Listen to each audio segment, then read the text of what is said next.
Welcome everyone to Healthy Heart Day 2026. The focus of our talk today is on getting to the heart of obesity.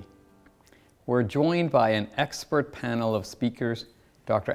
Cheng, a renowned endocrinologist, is going to talk about the intersection of diabetes and obesity, and when you become diabetic from obesity, what do you do next?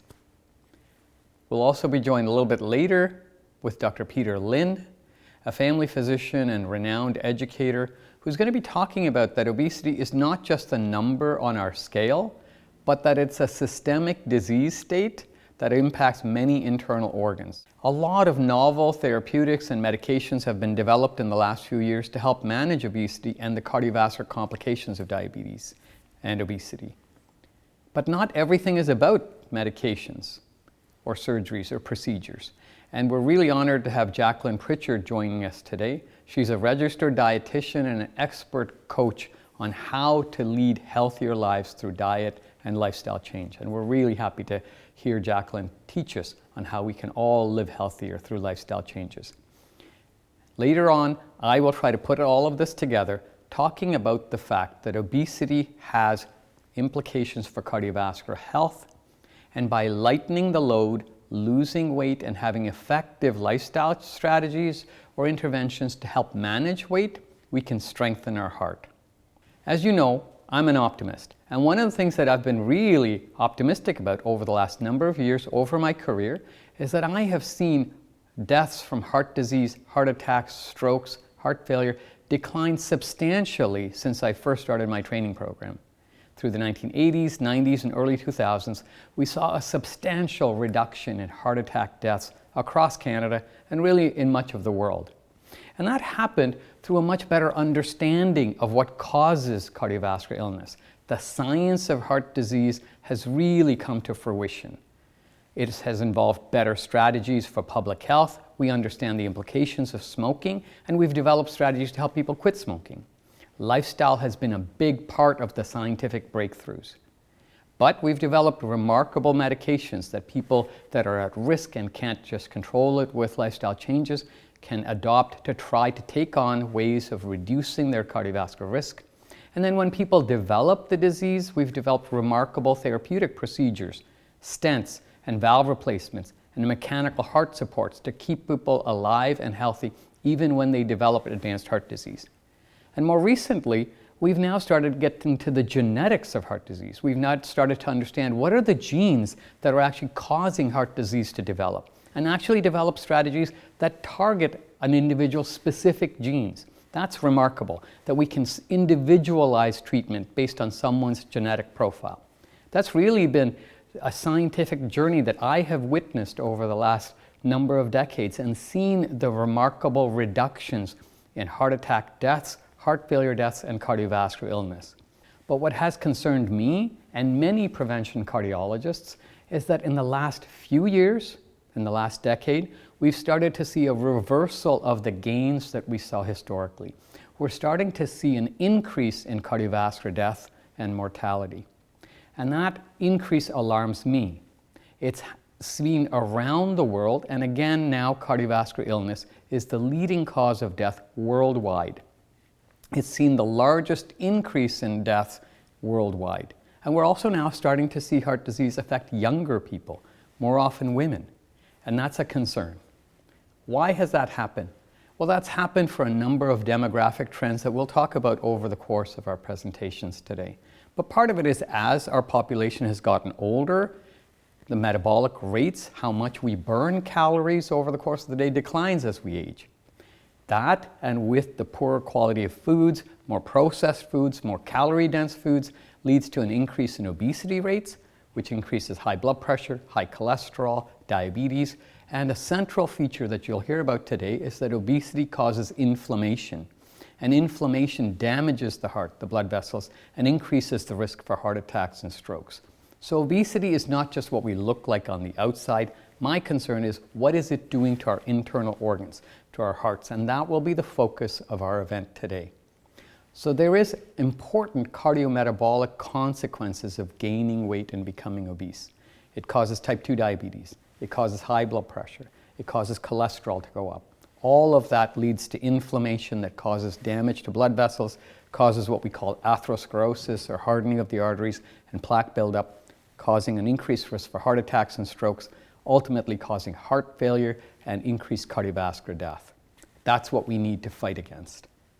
And we know, as I've talked about, that inflammation is a central part of how obesity damages blood vessels. And that is a very new understanding and a remarkable breakthrough.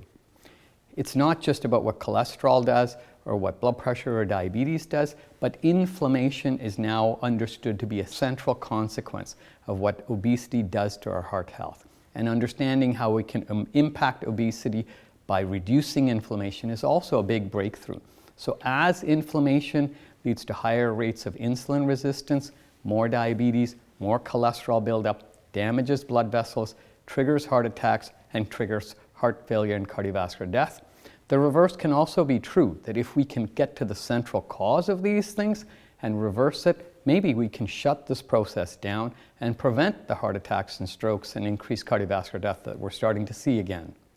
So again, obesity is not just what we look like on the outside. My concern is, what is it doing to our internal organs? It's leading to plaque buildup. It's stiffening our hearts, making the heart weaker, increasing risk for sleep apnea, fatty liver, liver injury, pancreatic injury. So it's really what it's doing to the internal organs. That's the focus of what we'll focus in on today.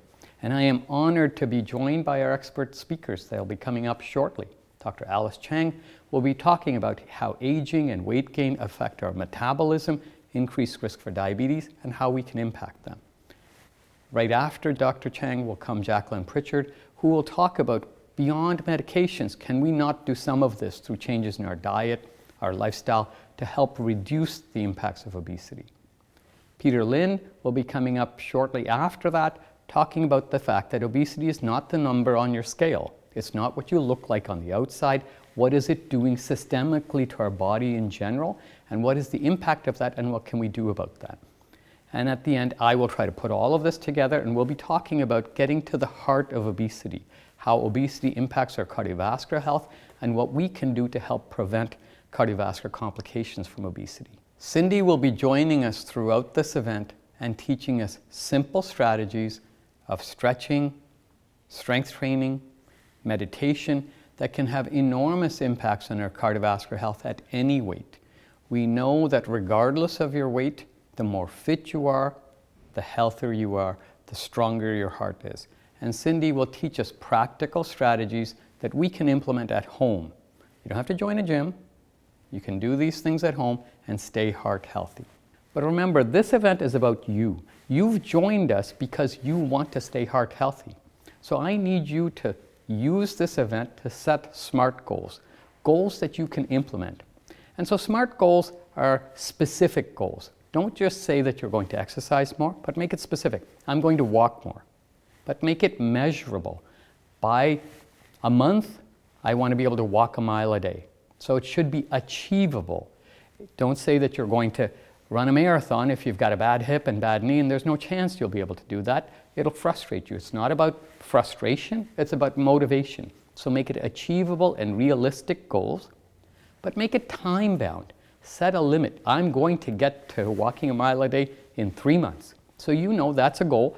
At 3 months, you can look back and say, yep, I did that. And then set your next SMART goal.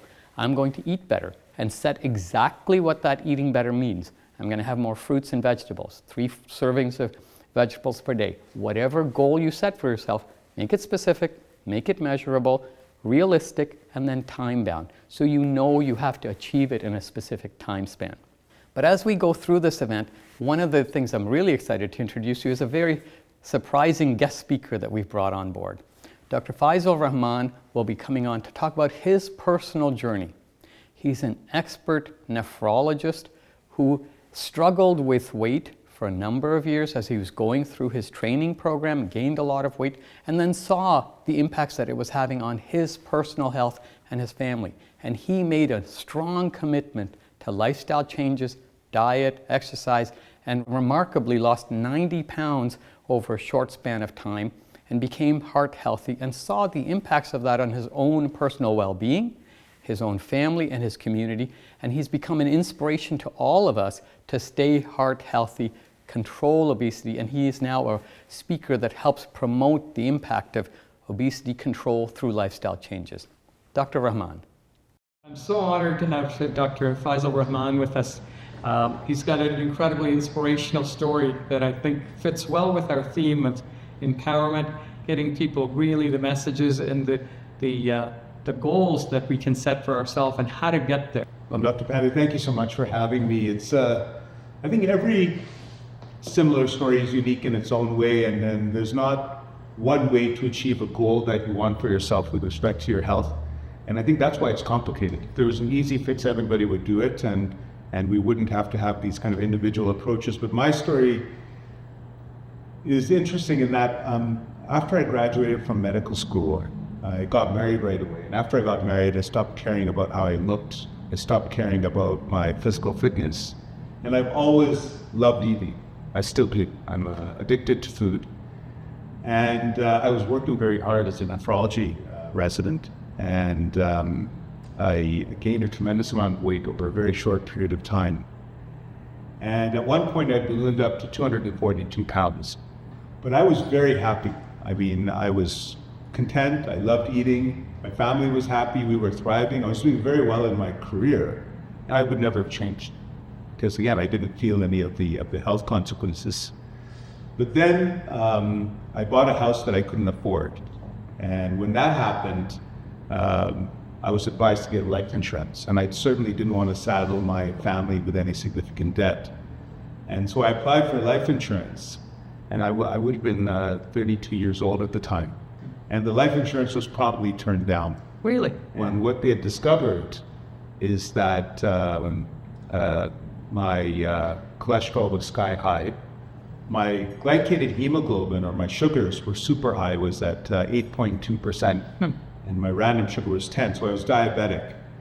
My blood pressure was on the higher end at 140/90. And my wife kindly reminded me that she would wake me up choking in my sleep every night because I likely had obstructive sleep apnea. And this is the problem, when these things happen gradually, you don't realize how unwell you feel as well. Because I actually did have issues with morning headaches. I'd have to take Tylenol 2 or 3 times a week just to control that.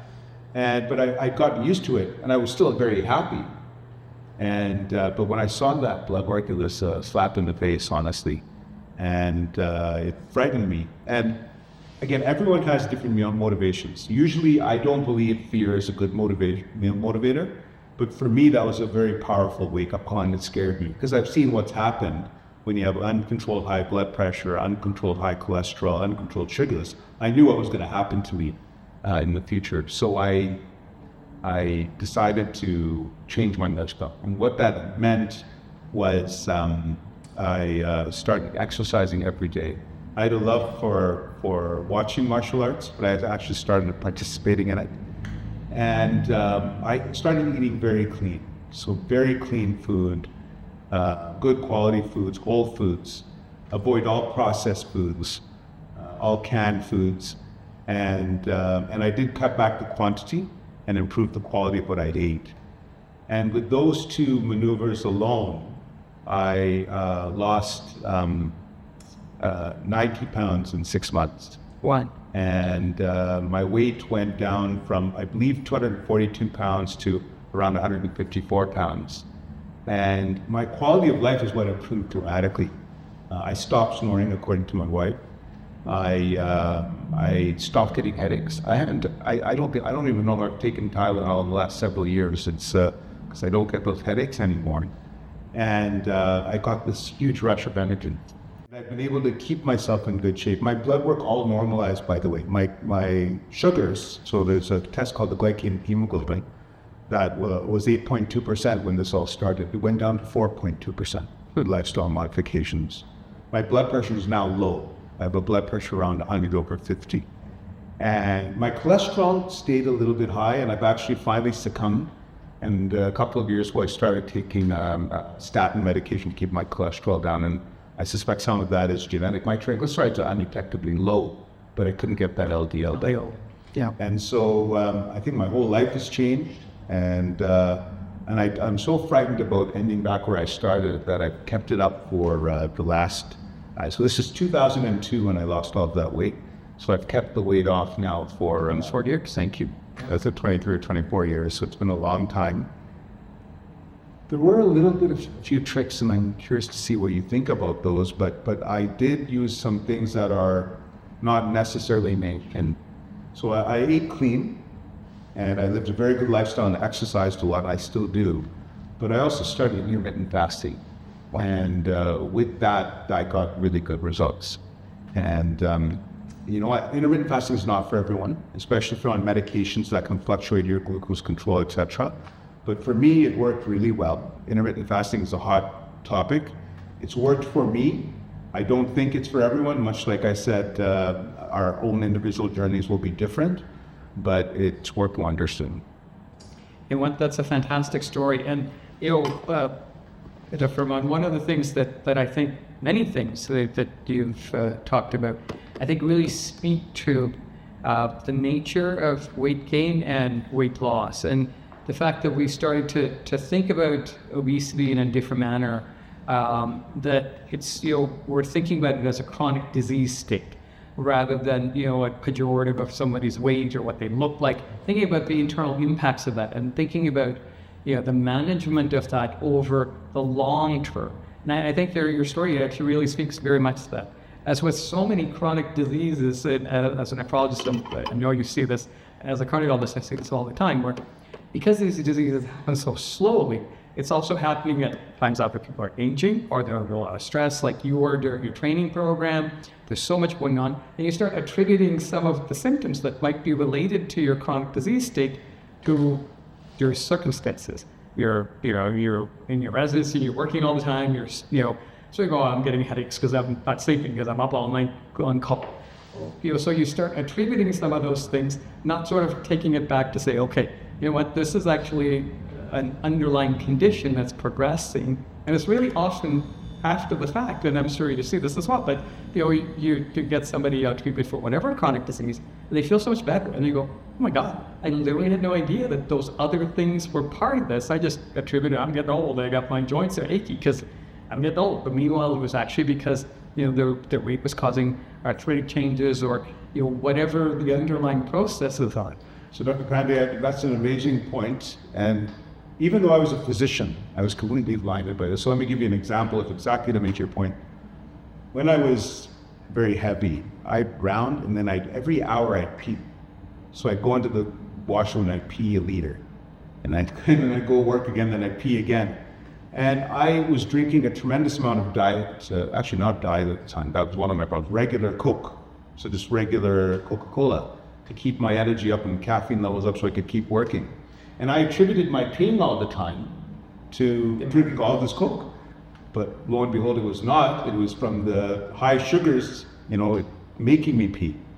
And so it's, it humbled me a bit because I am lecturing patients on how to maintain health, and I'm ignoring my own signs of uncontrolled high sugar and attributing it to drinking too much Coca-Cola.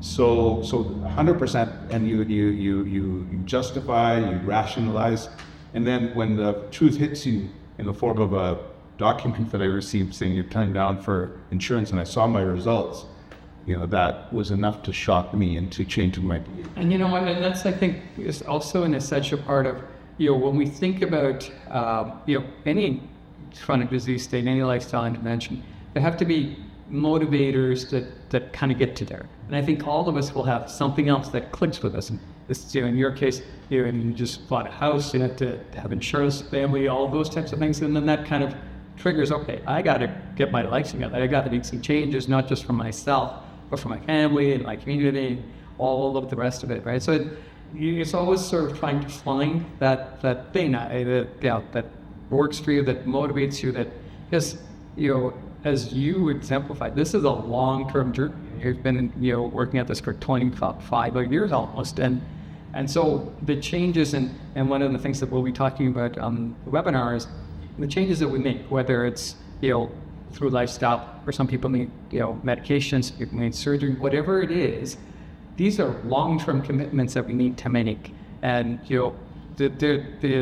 as with any chronic disease, it's not a one-off. You can't just do this for a week, a month, a year. This is very much a long-term journey. How did you stay motivated? What kept driving? I got what got you started, but 24 years is a long time to stay motivated. It's 100% true, and it's an ongoing battle and journey. So, from what I've said, you might think it's been a smooth journey over the last 23 years, or since 2002, but it hasn't. There have been times when I've been under a tremendous amount of stress for whatever reason, and then I stop going to the gym. My weight goes up, my glycated hemoglobin, or my sugars go up a little bit, not to the diabetic range, but up enough to get me worried. And then I kind of come to my senses and rebalance my life. And so there is the up and down with weight loss, with sugar control, with management of risk factors. And I think that's made me a better doctor, though, because I'm way more empathetic with patients. I really don't lecture them. I don't put them down when they've gained weight or something's not gone according to the plan, or they miss their medications even, because we all go through so many different challenges during our lives, but we need to kind of encourage the ability for us to reset. And you brought up the fact that you made all those changes. You got your blood pressure down, you got your sugars down, but your cholesterol persisted, and there's a point at which lifestyle was just not enough. And I think that also speaks to part of what we're talking about, is that there are times when lifestyle is just not enough. And you put all of that effort in, and then it still comes to a point where you got to say, your healthcare provider says, you still need some medications. And one of the things that we always kind of, you shouldn't take that as a defeat. You're not defeated because you needed a medication. It's an adjunct. It works with what you're doing. It's a reflection of the fact that we have inherited genetics and biology, and there are ethnic variations. All of us people of South Asian descent, Native Canadians, we're at a much higher risk of diabetes and cholesterol and heart disease, and some of that is genetic. Some of it is lifestyle that we can modify. But then there's a point at which genetics starts to become dominant, and then the fact that you need medications doesn't mean that that somehow you're doing something wrong. It's a reflection, I think, of that you have a specific genetic predisposition. So that's always one of the things that I find it's important to sort of convey to people, and I'd love to get your thoughts about it. How people kind of feel about they're putting all this effort in, and they're going, should have been able to do all of this, and I don't like people to sort of beat themselves up about it, saying I did all this and I'm still needing medications. To me, medications work with everything else you're doing, and it's really about trying to put that big picture together. Yeah, 100%, Dr. Pandey. You hit it. You really made a great point in that. We need to avoid using language like this medication has failed, or your lifestyle modifications have not worked.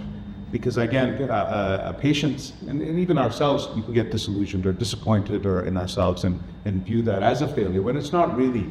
Some patients are going to need one medicine, some are going to need 10. And everyone is, as you mentioned, genetically different, the environment's different, the challenges are different, and we need to kind of use a more positive approach.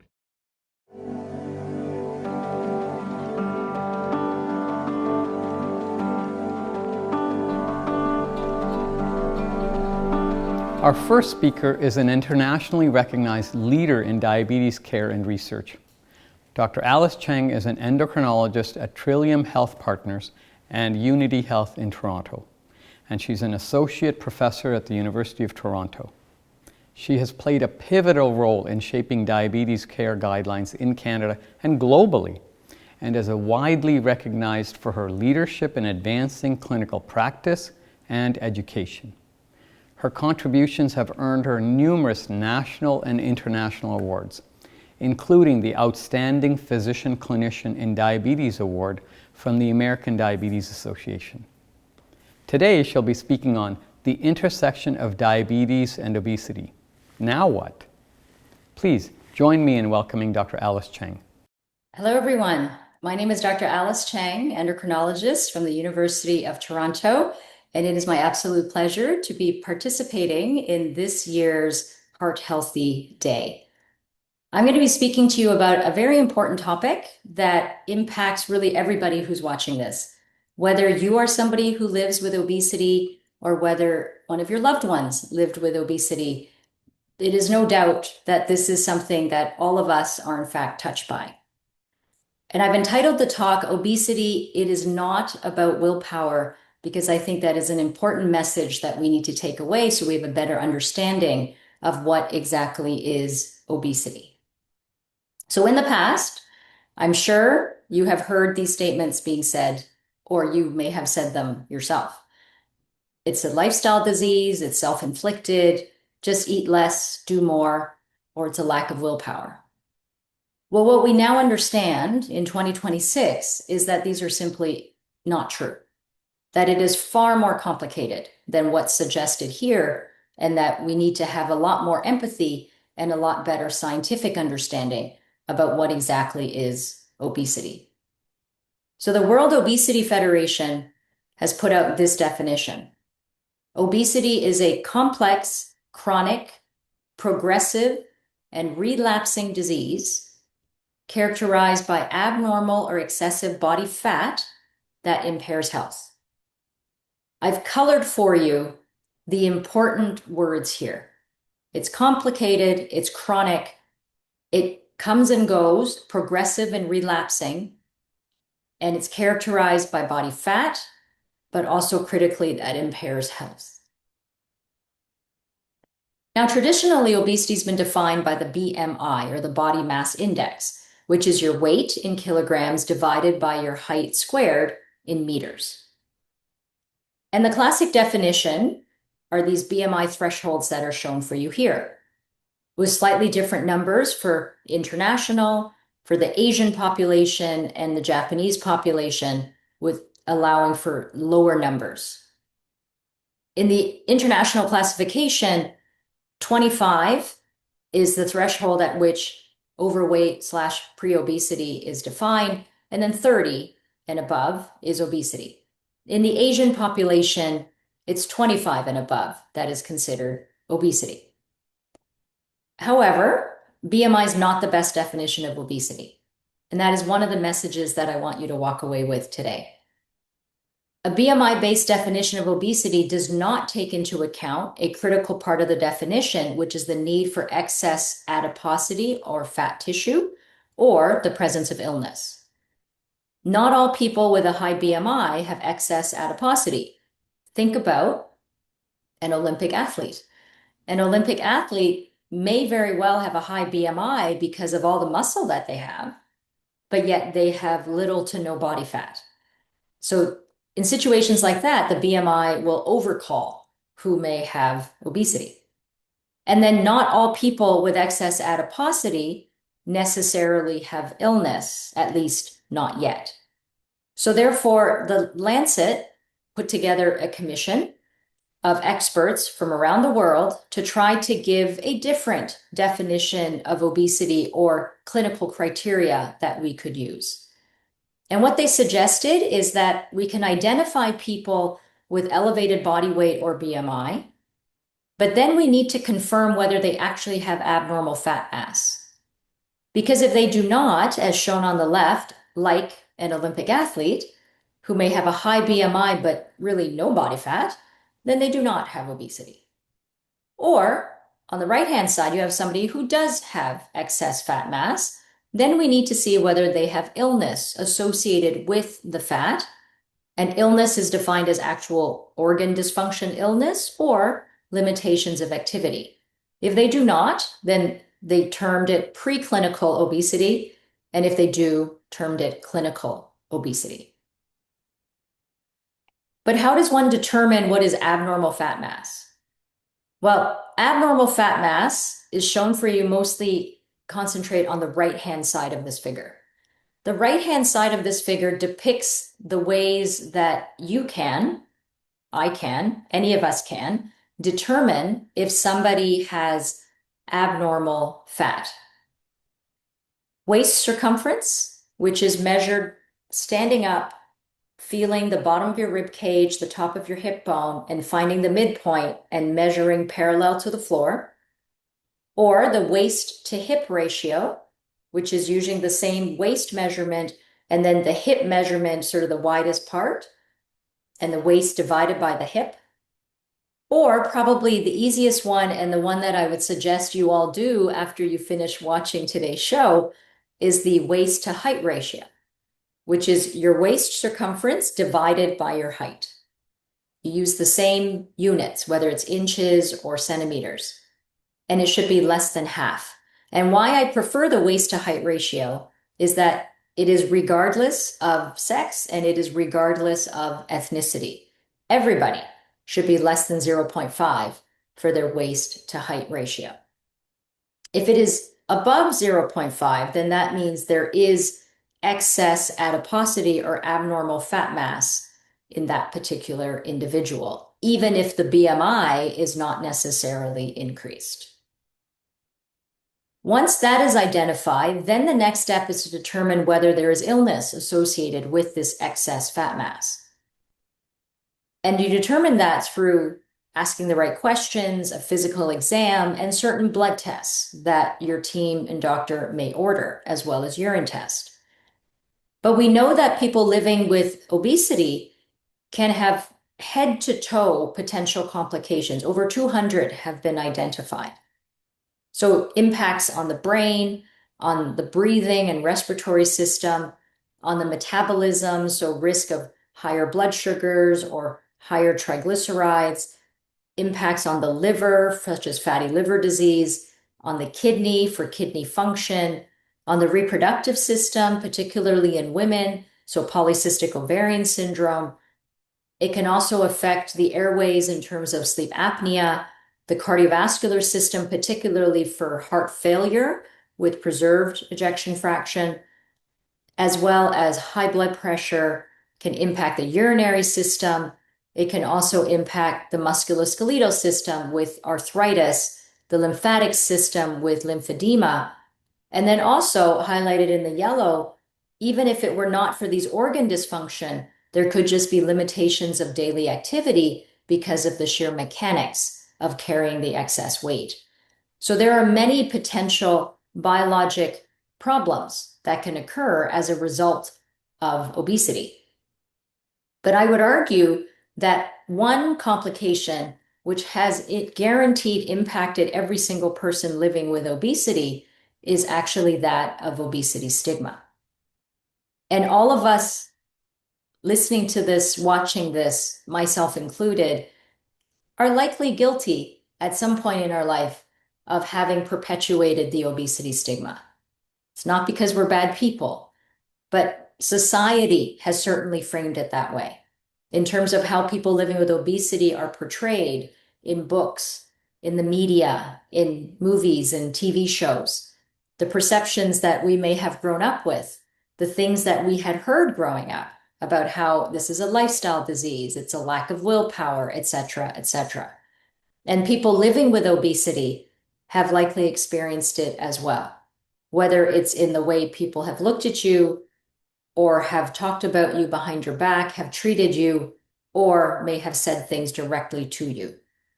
So this is something that all of us are guilty of. Like I said, we're not bad people, but we just need to be aware that this is something that's there and just be mindful of our perceptions and how we treat other individuals. And part of the reason that we need to do this is not just because it's incredibly hurtful to the individuals who are experiencing that stigma, but because it's also just plain old wrong. We have a better understanding of the science of obesity. We don't have a full understanding of the science of obesity, but we have a better understanding of the science of obesity. It is not an issue of willpower. Genetics play a very important role. Hormones, and here hormones, I'm talking about hormones derived from the gut that regulate appetite. Our environment that we live in is an obesogenic environment. The way our cities are structured, the way our roads are structured, favors needing transportation instead of necessarily walking, the cost of foods, the way our foods are grown, the processed foods that we have, etc., etc. Adipose tissue itself, we know, is a very active organ that is making hormones that can also impact appetite regulation. The gut microbiome is a very active part of our system that is responsible for talking to our brain as well. And then finally, our brain is a critical component in the regulation of appetite and choices around food. So it is not as simple as willpower. And just to touch upon very briefly the regulation of appetite, because you will hear more about this from Jaclyn, is that there are sort of three big players in regulation of appetite. There's homeostatic eating, as shown in the gray, which is eating because you're hungry. But hunger is very complex and is regulated by all sorts of neuropeptides and gut hormones that tell us we're full, and then other ones that tell us we're hungry. There's also hedonic eating in the blue, which is eating for pleasure. It's the dopamine hit that we're chasing. There's other receptors involved, like the opioid and the cannabinoid receptors that control our liking of foods, the pleasure part of eating. And then there's the orange part, which is executive function, which is that higher brain that tries to control those other signals. But let's face it, that higher brain gets tired. Think about, are you more likely to snack on a bag of chips at 9 o'clock in the morning or at 9 o'clock at night? It's probably 9 o'clock at night because the executive brain is tired by 9 o'clock at night, having worked hard all day. So it is a complex interplay of lots of different players that regulate appetite. And appetite is really just one part of what contributes to obesity. But you will hear more about this from Jaclyn. Now, within the definition of obesity, the need for excess body fat or abnormal body fat was a critical component to it. And what do we mean by abnormal body fat? Because body fat is not bad, right? We need fat to live. If we did not have fat, we would die. However, it's about where the fat is, which then determines whether that fat is a good fat or a not so good fat. And adiposopathy refers to the opathy or the disease or the sickness of fat. So adiposopathy is quote unquote sick fat tissue.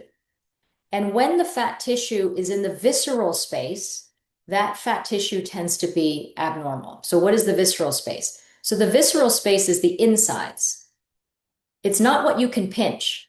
What you can pinch is just under the skin. It's what we call subcutaneous, under the skin. It's the visceral adiposity that is the bad fat. The stuff that's inside your belly cavity, the stuff that's in your liver. It's around your heart. It's around your pancreas. It's around your kidneys. It's lining your gut. It's perhaps even built into the muscle. Those fat tissues are not the good ones. Those ones are angry. They're inflammatory. They produce substances we don't want. And it's that fat that we are far more concerned about, which now makes sense why we talked about waist circumference, waist to hip ratio, and waist to height ratio. They all include the waist because that is our marker of likely visceral adiposity to then identify abnormal fat, because BMI by itself may miss it. Remember, the Olympic athlete has a high BMI, but likely has a small waist. So their waist to height ratio would be fine. Does weight loss help? Well, the answer is yes. Weight loss helps for reducing some of these health complications shown here.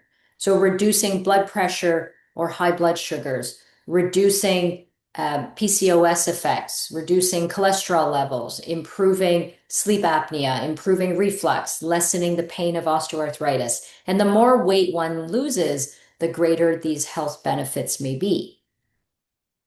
But this reminds me then of a very important quote from Professor Carl LaRue from Ireland. It is not about weight loss, it is about health gain. And that's a really important point for all of us to bear in mind. Sometimes people become too obsessed with the number on the scale. And the number on the scale is really just a representation of hopefully translating into health gain. So not everybody needs to lose a lot of weight to get the health gain. And not all forms of weight loss will result in health gain. So therefore, it's important that we have our eye on the ball and the correct goal, which is that of health gain. Now, living in Canada, we should be proud of the Obesity Canada group that have created internationally recognized guidelines for both the management of adult and pediatric obesity. And feel free to visit the website on Obesity Canada to learn more about them. And when we think about the treatment of obesity, this is a pillared approach that one can think about. So medical nutrition therapy, physical activity, critical. Psychological treatment, pharmacotherapy, meaning medications, bariatric or metabolic surgery, also critical. So all of these are potential avenues of treatment and often combined in order to address the disease of obesity. Now, I'm going to leave the medical nutrition therapy to the experts, so Jaclyn will be speaking more about that later. But I'm going to focus more on the pharmacotherapy and touch upon bariatric surgery. So if we think about bariatric surgery would be things like gastric bypass or a Roux-en-Y or a gastric sleeve, but not banding. Banding is not considered bariatric surgery. And definitely not liposuction. Liposuction is just removing the subcutaneous fat, which remember I told you is the stuff you can pinch, is not really the concern. It does nothing to visceral fat. So I'm not talking about liposuction. We're talking about true bariatric surgery. Long-term data from the Swedish obesity study showing persistent, sustained weight loss over 20 years, which resulted in health gain. Less fatal cardiovascular events, less total cardiovascular events, less people dying, less new onset heart failure, less new onset atrial fibrillation. So good evidence of health gain. However, bariatric surgery is not for everyone and unfortunately not accessible to everyone, but it is an option. Then there's pharmacotherapy. We have different pharmacotherapies approved in Canada for the treatment of weight. There are oral ones such as orlistat, which blocks you from absorbing fat from the food. There's naltrexone bupropion, which works centrally to tamp down cravings. These are effective treatments, perhaps not as effective as the ones I'm about to show you next, but these are some of the oral options that are available. The injectable options that we have are liraglutide, which is a once daily injectable, semaglutide, which is a once weekly injectable, and tirzepatide, which is also a once weekly injectable. These medications work based on GLP-1, which I will speak more about later. But they work centrally as well in the brain, changing the way one interacts with food and appetite. It also interacts with the stomach and the slowing of the stomach emptying. But it also does a lot more than that, and we will learn about this as well. But when we think about all of these different modalities of treatment for weight, how well do they work? Well, this is obviously a rough guide looking at 52 weeks up to 72 weeks after starting treatment, how much weight may adults lose? And these are adults without diabetes. The blue band on the bottom represents surgical intervention, so the greatest weight loss, 30-35%. The peach-colored band in the middle represent the different pharmacotherapies or medications, and there's a big range, with the most effective being tirzepatide and semaglutide. And then the green represents lifestyle. So you can see that depending on the modality, you're going to get different amounts of potential weight loss. But what's interesting is that these are with adults without diabetes, but the same treatments in people with diabetes result in less weight loss, whether it be lifestyle, whether it be surgery, whether it be pharmacotherapy, and the reasons for that are not well understood. Now let's go back to GLP-1 based medicines, because these are very common. We hear about them a lot in the media. There are a lot of people that are using them. So what exactly is the story of GLP-1 based medications? And you're going to hear more about this as well from Dr. Peter Lynn later on. But I think we should be proud as Canadians for the role that Canada has played in the GLP-1 story. This is from Time Magazine 2024, 100 Most Influential People. They named Joel Habner, Svetlana Mojsov, and Dan Drucker. Dan Drucker is an endocrinologist here in Toronto, and these three individuals are believed to be the discoverers of GLP-1 and therefore paving the way for the pharmacotherapies that we now have. And the story starts in 1987 when they first published information characterizing this gut hormone called GLP-1.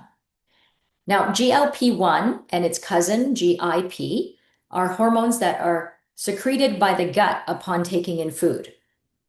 And what they're responsible for are many things within the body. But just to highlight a few, is it tells the pancreas that food has arrived, and therefore please put out insulin so that we can store the food, the energy, and let's reduce glucagon so that we can store the energy. It tells the stomach that food has arrived, so it slows down the emptying of the stomach, so you start to feel full. Tells the liver food has arrived, so the liver does not have to churn out sugar because food is here. And it tells the brain that, hey, you've eaten, you need to start feeling full. And like any good biologic system, GLP-1 is broken down by an enzyme soon after it is made, so there's checks and balances.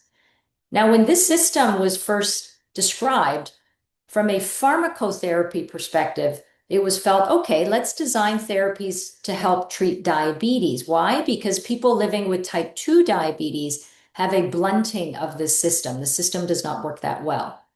So therefore, we can either block the enzyme that breaks down GLP-1, therefore keeping more of the GLP-1 that's made, or we can make modified GLP-1 GIP agonists that are resistant to breakdown and therefore can exert its actions greater.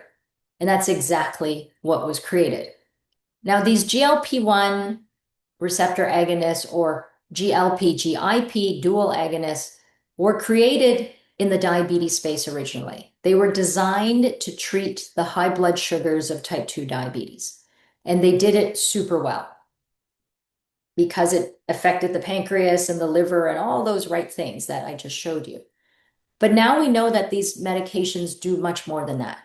So they started as glucose-lowering drugs. Then there was a recognition that, hey, they also helped with weight loss, probably because of the feelings of satiety, the changes of appetite, to a small extent, the slowing of the stomach emptying. But what was most exciting was beyond improvements of these two important parameters was there became evidence of reducing things like cardiovascular events, heart failure, chronic kidney disease, stroke. So therefore, these medicines do a lot more now than just lower sugars and just lower weight. They also provide organ protection in certain individuals. And that's important because we need to keep our eye on the ball. What is the ultimate goal of treating obesity? It's not just to make a number different on a scale. It's not just to fit into certain clothes. It's actually for health gain, right? It's not about weight loss. It is about health gain. So we need to be focused on what really matters. And having the evidence behind some of these drugs now to show organ protection is a beautiful thing. And we're going to hear more about this from Dr. Pandey later on. So if we think about the pharmacotherapy chapter from Obesity Canada, which was recently updated, there were a few important points from it I wanted to share with you. They recommend that treatment with pharmacotherapy should be early and long-term. Recognition that obesity is a complex, chronic, progressive, and relapsing disease. So therefore, treatments need to also be chronic.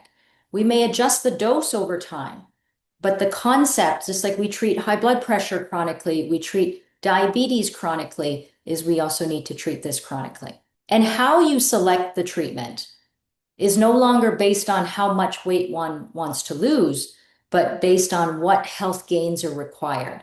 Because we now have evidence of benefit of certain drugs for certain disease states, when you and your team make the decision, it's not based on the number on the scale. It should be based on the evidence that's available. Now, this is a table that is a little complicated. It's not necessarily meant for you to take home and study, but you can access it easily on the Obesity Canada website.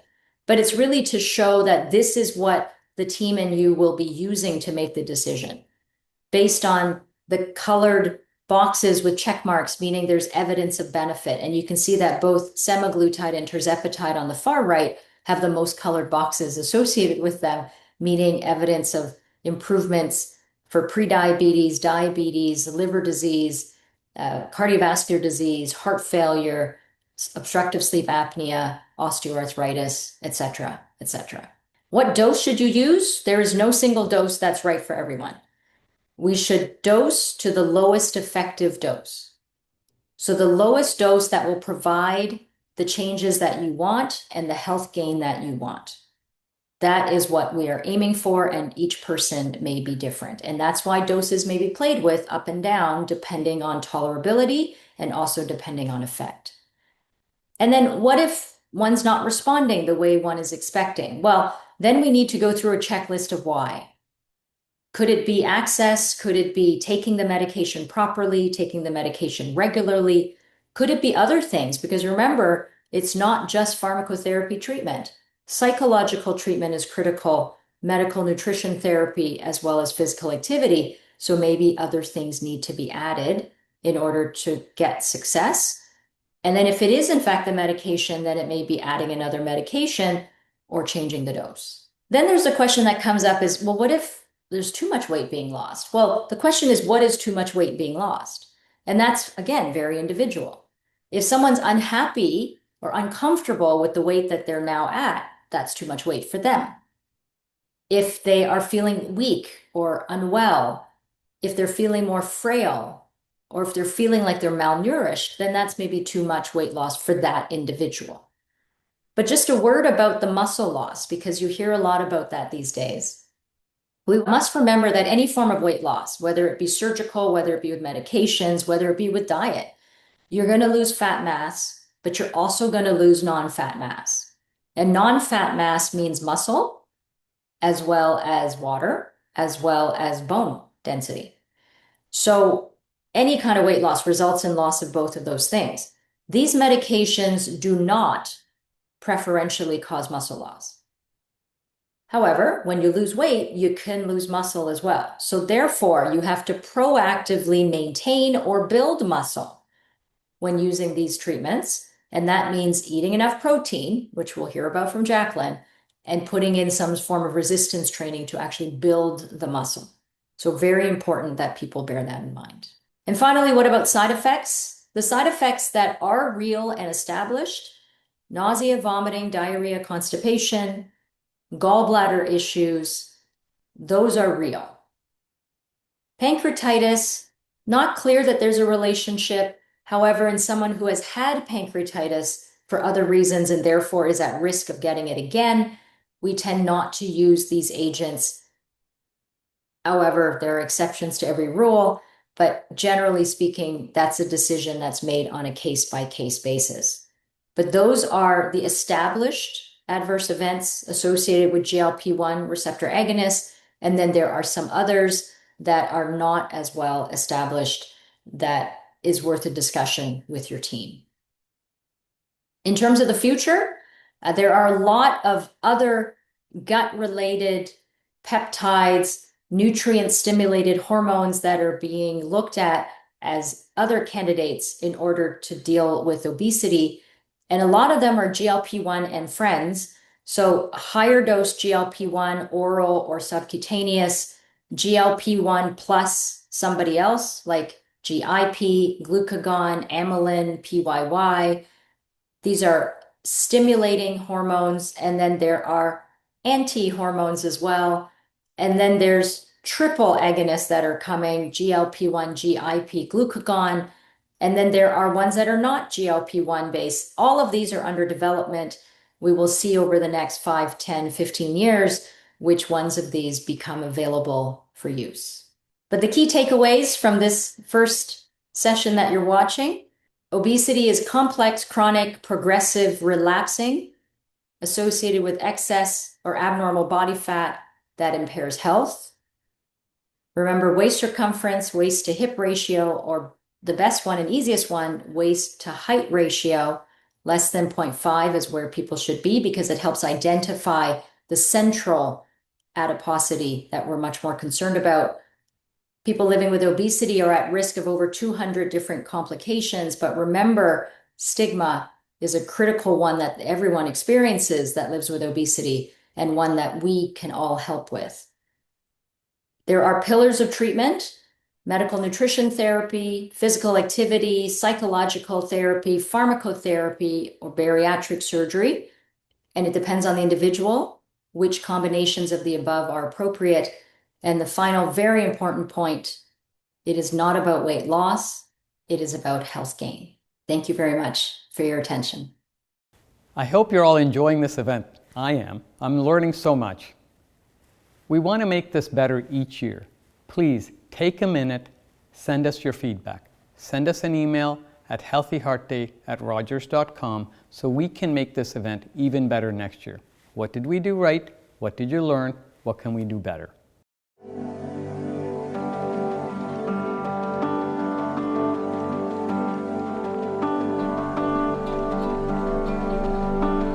Today is about action, not just words. So let me ask you, what will you do today for your heart? Well, we're about to get moving. Joining us is Cindy Catton, registered kinesiologist, personal trainer, and owner of Citrus Root Personal Training. Her approach is simple: make movement part of everyday life, whether it's walking, cycling, or strength training. And right now, she's here to get us all up and moving with easy exercises, stretching, meditation, so you can do this at home. Don't just watch, join in. Please welcome Cindy Catton. We're going to get started with some exercises to warm up. Start with just some easy shoulder rolls, sitting up nice and tall. If you're on the couch, shift yourself forward so you can put your feet flat on the floor. Good. Shoulder roll again.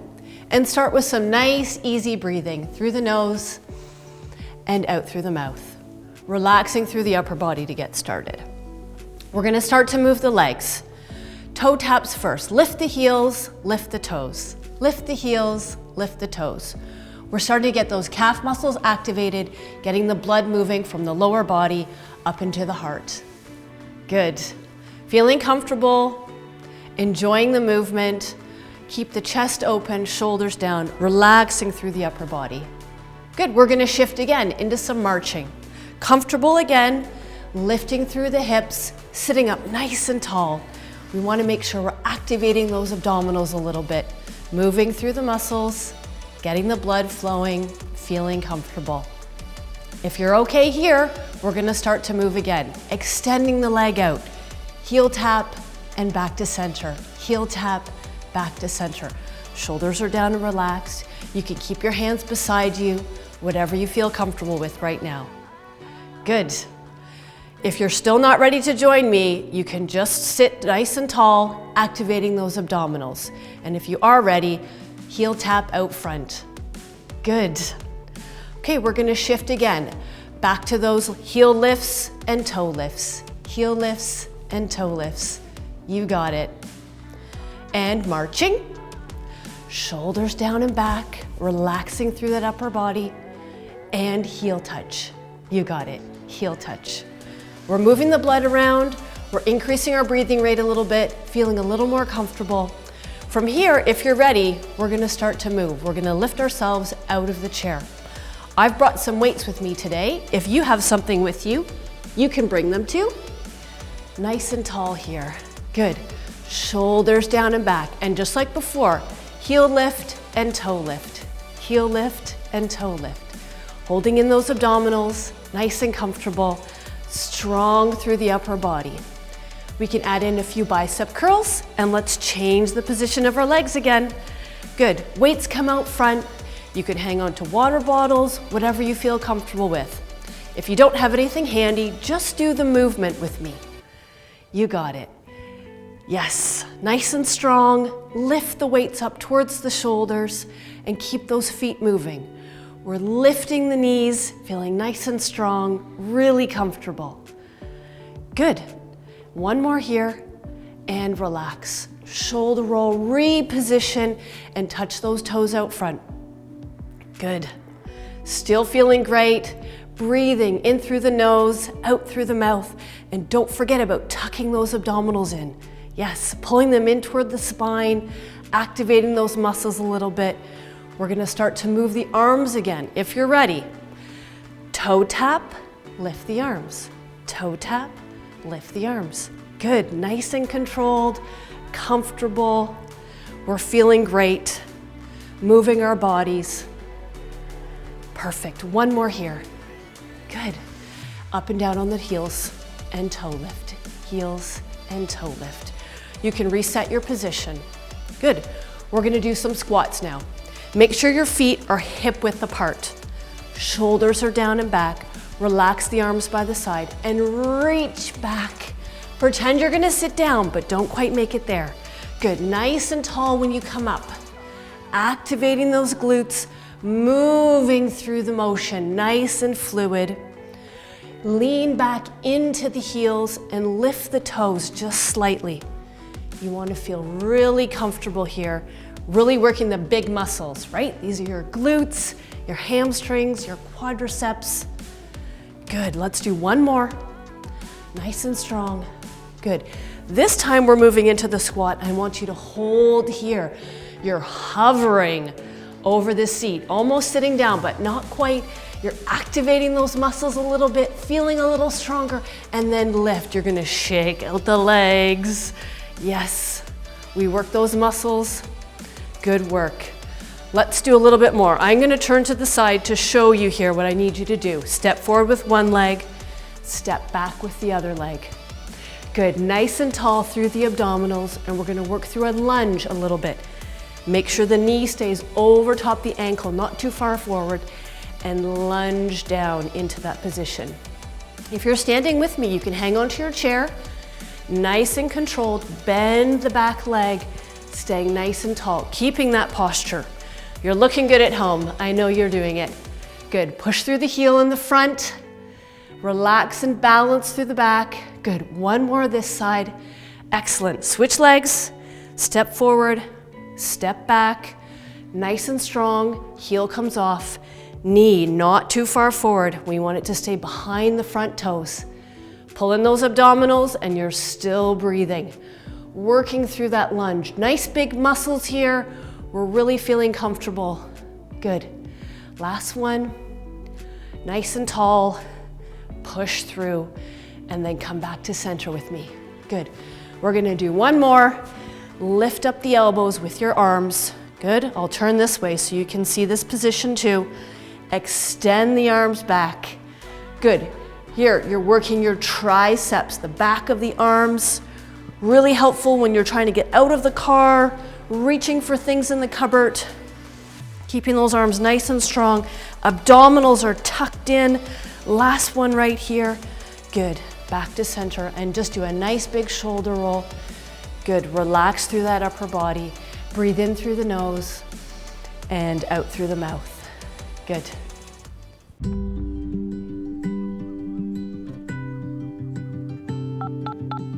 911, what is your emergency? Now, Dad, lift your both of your arms up for as long as you can. Okay, good. Can you smile away to this? Okay, so he's kind of having a stroke.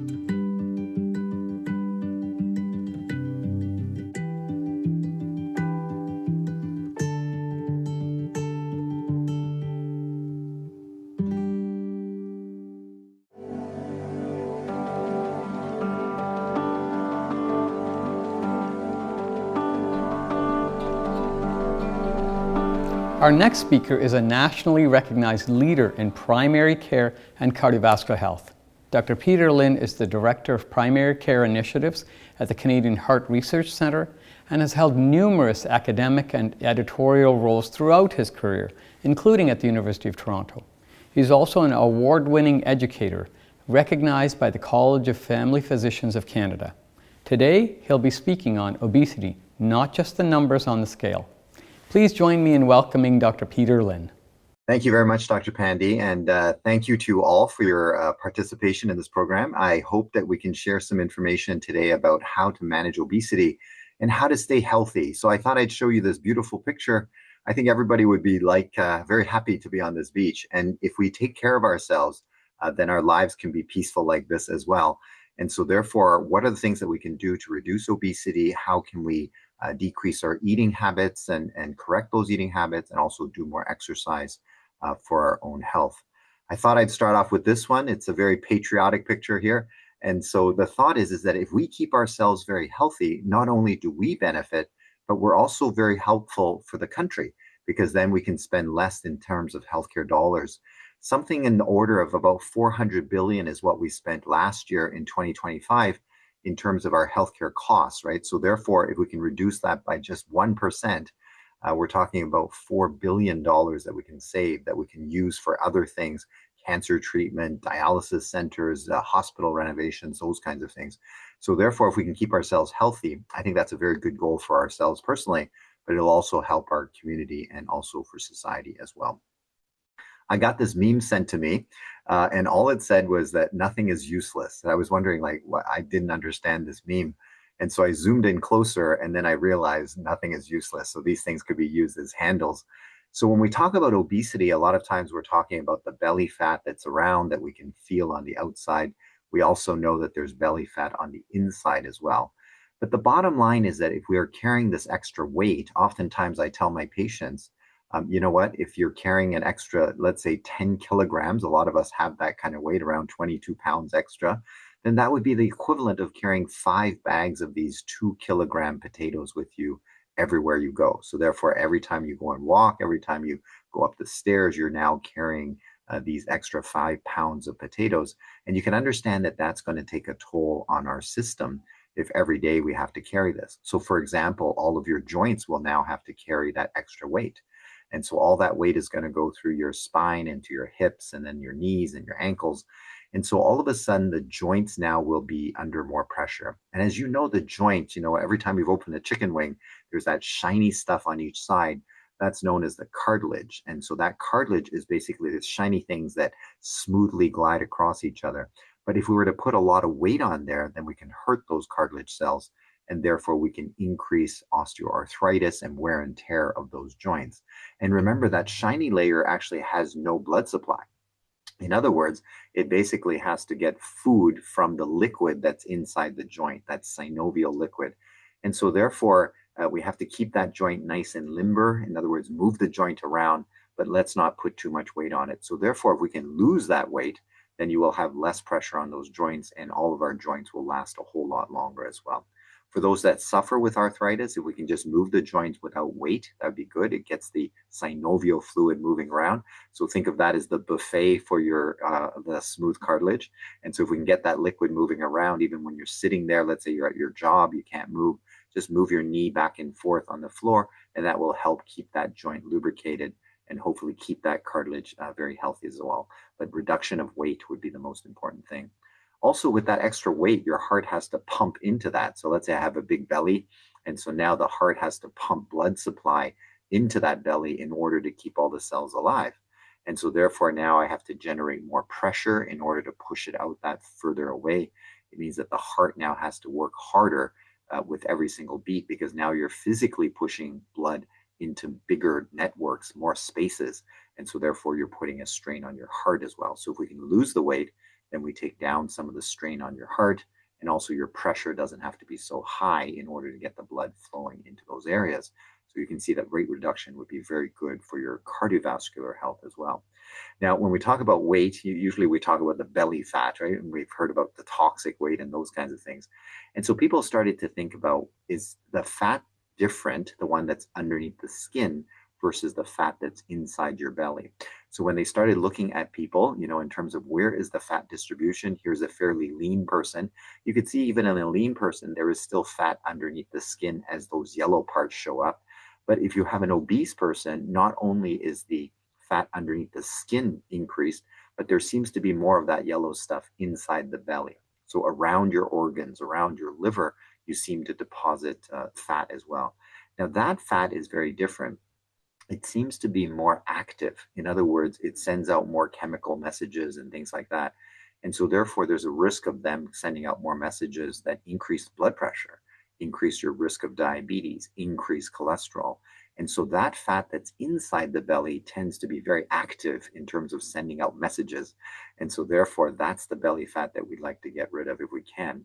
And when they did CT scans, they actually took x-rays of people, and you could see how much fat there is. So for example, this person, not a whole lot of fat, versus this person where there's lots of fat underneath the skin, but you can see a lot of white stuff that's inside the belly as well. So around the intestine, around your liver, pancreas, there's fat that's collecting there as well. And so we talk about the two types of fat. The subcutaneous fat, that's the one underneath your skin. That's the one that you can pick up with your fingers. And then there's, of course, the visceral fat, which is the fat inside your belly, which you cannot pick up with your fingers. But definitely that's the one that may be causing some of the problems in terms of diabetes, cholesterol, and heart disease. And so you can see in the one on the left-hand side here, 1.07 liters of that visceral fat, whereas on this side, 3.7 liters of visceral fat. So very different amounts. So therefore, we'd like to reduce the fat, not just the one that you can pinch underneath your skin, but the fat that's inside your belly as well. I thought I'd show you this one, the Heart Attack Grill. This is actually a real restaurant. And so they have the single patty all the way up to the quadruple bypass patty. And so the thought is that if you eat this, you will then have a heart attack. Obviously, that's their gimmick in terms of selling you a bigger patty. And so the idea is the amount of food that you eat definitely has a big deal with obesity. So if I can eat a whole lot, that calorie comes in. If I don't burn up the calories, I will end up storing it. Because remember, your body thinks that, you know, it's still survival out there in nature where you have to look for food and things like that. It doesn't realize that now we have sort of food 24/7 and that we don't really need to hoard it. But in the olden days in the woods, if you found food, you would eat it. Anything extra, you would store it in the form of fat. And fat is very efficient. So for 1 gram of fat, you can store 9 calories inside there. And so therefore, it's the most efficient way of storing energy and carrying it with you because it's the lightest. So 1 gram can store the most amount of calories there. Whereas meat, like let's say muscle, can only store 4 calories. So 1 gram of meat only store 4 calories. So therefore, we tend to convert everything into fat that we can carry around with us. And the worry is that, let's say on a rainy day, you can't find any food, then we can go back into those stores. Nowadays, we can eat so much that we can now store a lot of it, and your body will do the same thing and store it into fat just in case you don't find food in the future. But unfortunately, I keep finding food and we keep storing and storing, and that's why we're getting increasing in size and weight. Also, the plates that we're using is much bigger now. So in the olden days, the plates were kind of 8.5 inches, sort of standard dinner plates. But now you see that they're bigger, 12 inches. Sometimes they have a lip that comes up this way so you can pile more food on. And the problem with the larger plate is that we tend to want to fill the plate. And so if I were to show you the same amount of food on different sizes of plate, you could see that the one that's on the big size plate looks, oh, so pathetic, right? I need to put some more to fill it up. And so if I carry a big plate with me, I'm going to tend to put more food onto that plate because it looks very sad. Whereas the little tiny plate will look like it's brimming over and it's the exact same amount of food. But one, you think that you have too much food in that plate. And the other one, you think that I should be adding a couple more scoops. And if you add a couple more scoops, then just like your mother said, finish all your food and you'll tend to go and finish all the food. And therefore, we take in those extra calories that we might not need. And so therefore, let's start with smaller plates and utensils, tall glasses for drinks. So therefore, it looks like a lot. And so psychologically, we can decrease the amount of food that we're eating without feeling deprived. So if I eat that smaller plate, it looks very full. So therefore, my brain will think that I've had a big plate of food versus that gigantic plate where it feels like I haven't eaten a whole lot. The type of food that you eat is very interesting. So we had a friend of mine who was for 40 years had been having a breakfast. And what breakfast was it? It was a muffin and a banana. Now, for those that understand muffin and banana, there's very quick sugars that come out of this. And so if we were to measure the sugar, you would see that after this sugar would go up very quickly. And so therefore, this gets absorbed very quickly. The sugar goes into your body very quickly. And now your body has to deal with that sugar. So therefore, your pancreas has to make insulin to get rid of the sugar. And so therefore, it takes a big toll on your body. So the types of food that we eat and the sort of the order in which we eat it will affect in terms of your sugar levels, diabetes levels, those kinds of things. So we should think about some of these foods that we're eating and whether we should cut things down. Now, if let's say you really love the banana, then why don't we, instead of eating the whole thing at the same time, we can cut it in half, have half of it now, have half of it later. So therefore, the sugar load that's coming into your system is spread out over time. So in other words, it's kind of like we like drizzle rain as opposed to monsoon rain. And so therefore, we don't want all of it coming in at the same time because that's very difficult for your body to handle as well. So therefore, not these combinations of things that might make your sugars go up, and therefore we might have a better time in terms of that. In terms of watermelon, I love this one because all my patients say, but it's just water. Unfortunately, it's sugar water, right? It's very simple sugars that can be absorbed very quickly. And so therefore, it is really quick to get into your body. And again, we're getting the sugar going in too quickly, and therefore your body will have to deal with that. And so I had a patient who had 4 slices and her sugar went really high. And so she was wise. She tried 1 slice and it was good. 2 slices, not bad. 3 slices, the sugar starts to go up. And so she knows that maybe 1 or 2 slices is sufficient. So in other words, we don't have to cut out everything. We just need to reduce the amount or maybe spread it out. And that way we can still continue to eat the foods that we like without causing, undue stress inside our body. This one's interesting. I had a patient who loves these chocolate bars, these little squares. And I remember watching one day as she was opening one of these new ones, and I thought maybe I'll ask her for a piece. But then she opened it in the most unusual way. She opened the whole package, and then she took it and she went like this, like a machine, eating this. And I said, "What are you doing?" And she said, "Oh, it tastes so good." And I said, "You're not tasting it, you're just swallowing it." So therefore, one of the things that we're trying to teach people is that your taste buds are on the back of your tongue. So once you swallow, there's no more joy because you can't taste it anymore. And so therefore, we taught her to take a piece, break a piece of chocolate, let it melt on the back of your tongue. And therefore, your taste buds are sending up signals, chocolate, chocolate, chocolate, chocolate. So for your brain now thinks that you've had 10 pounds of chocolate when in fact it was only 1 piece. So we can use taste buds to our advantage by tricking the brain into thinking that you've had more food. And so therefore, if you slow it down, that would be a good idea in terms of your food. How did I stumble upon this? Well, I was doing an interview of women who had had that lap band procedure where they put the collar around your stomach. So therefore, it's harder for you to eat the food and therefore you lose weight that way. And my first question to them is, what made you lose weight? And I thought they were going to point to the surgery, this collar thing. Instead, they said, it's because we chew slowly. And I said, what do you mean by that? We have to chew slowly so that the food doesn't get stuck. But because we chew slowly, we get chicken, chicken, chicken, chicken. So therefore, the brain thinks that you've had a huge amount of chicken or steak or whatever you love. And so therefore, everybody said the same thing. We feel satisfied. In other words, there's no more craving because the food has been sitting there for a while and your brain thinks that you've had enough. And so therefore, the driving down of cravings in sort of leaving the food on your taste buds is really important because then your brain knows that you've had enough of that particular food. And we see this with sort of my big trucker kind of patients. Basically, I tell them, the amount of meat that you should have is the size of your palm, which is about this big. And they go, I suck that in like about 5 seconds. And that's the problem because the taste buds touch it and it says that was really good meat. But then, Dr. Lin won't let me eat anymore. And so that's when the craving starts to come. On the other hand, if you slice that steak into tiny little pieces and then you eat that, what happens? You leave that flavor there. So now your brain thinks that you've had 10 pounds of steak. And so therefore, you will feel satisfied. So therefore, slowing down, letting the taste bud send signals is a good idea. Don't wait for the full signal because the full signal is very slow. It takes about 20 minutes. And that's because in nature, we never had a situation where we had to say, okay, don't eat too much, right? It was always lack of food. So therefore, that signal coming up that you're full comes later.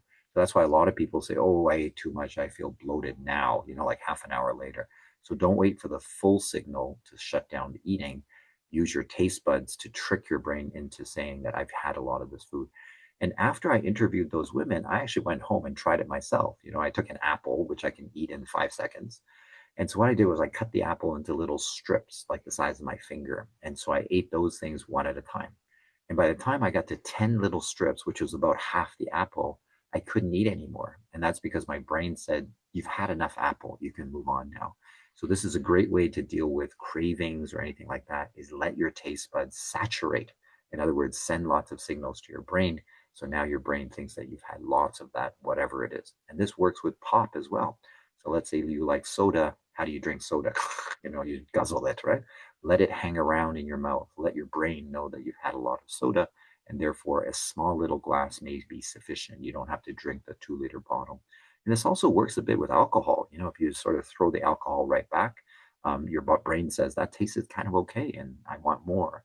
Whereas if you let it hang around for a bit more, then your brain thinks that you've had lots of alcohol and therefore it might slow you down in terms of taking too much. So these are tricks that we can try so that we don't have cravings. We're satisfied and yet we're not eating huge amounts of food along the way.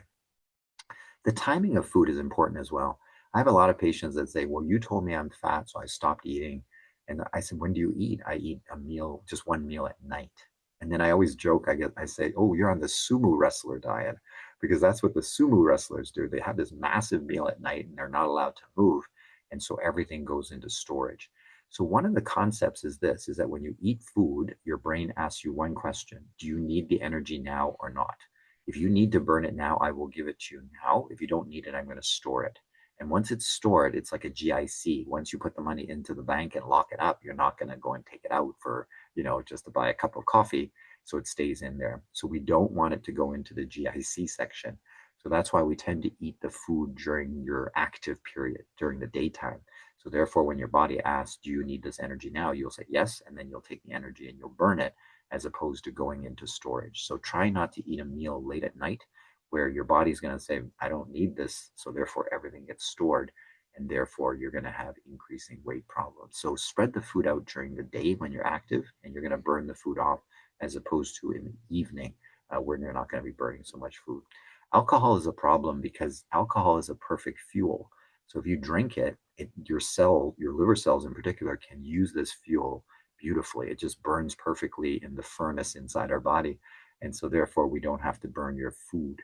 And so therefore the food now gets converted into fat because it's extra, and therefore you will stockpile it. So that's why people that drink alcohol now is burning fuel is the alcohol, but then they store their food in terms of fat. So cutting down on the alcohol might be a good idea as well. The types of food and the cooking, I used to make blackened burgers, the way I barbecue.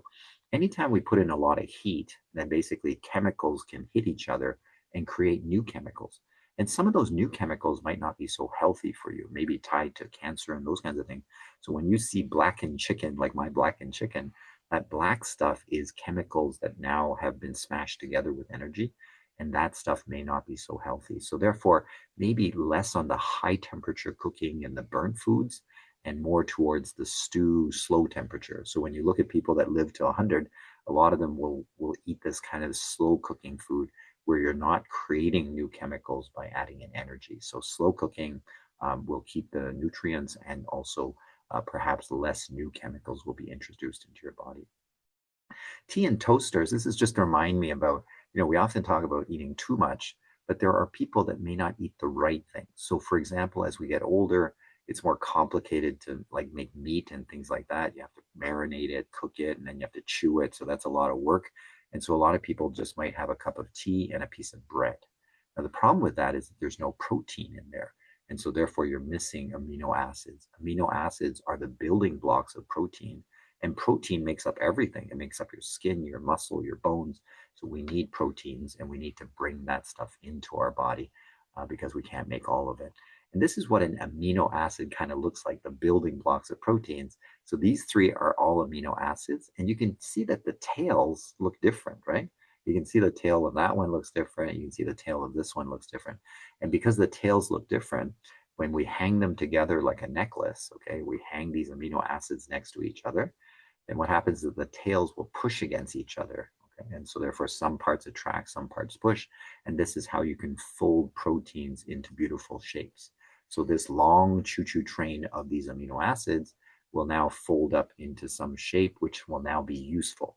So either it's going to be, a receptor or a chemical that I need in my body, but that folding of that protein is very helpful for that to happen. So we can make beautiful folding like origami. I can't make any of these fancy stuff, but think of it as these proteins folding into these nice shapes. Some of them are going to be scissors that help you cut molecules.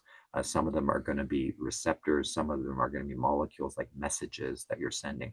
But nonetheless, all of this is made by protein, and all of that is made by those amino acids sort of hooking together like a necklace. There are some of them that are known as essential. In other words, you cannot make these things. You have to eat these things in order to have them. You cannot create them.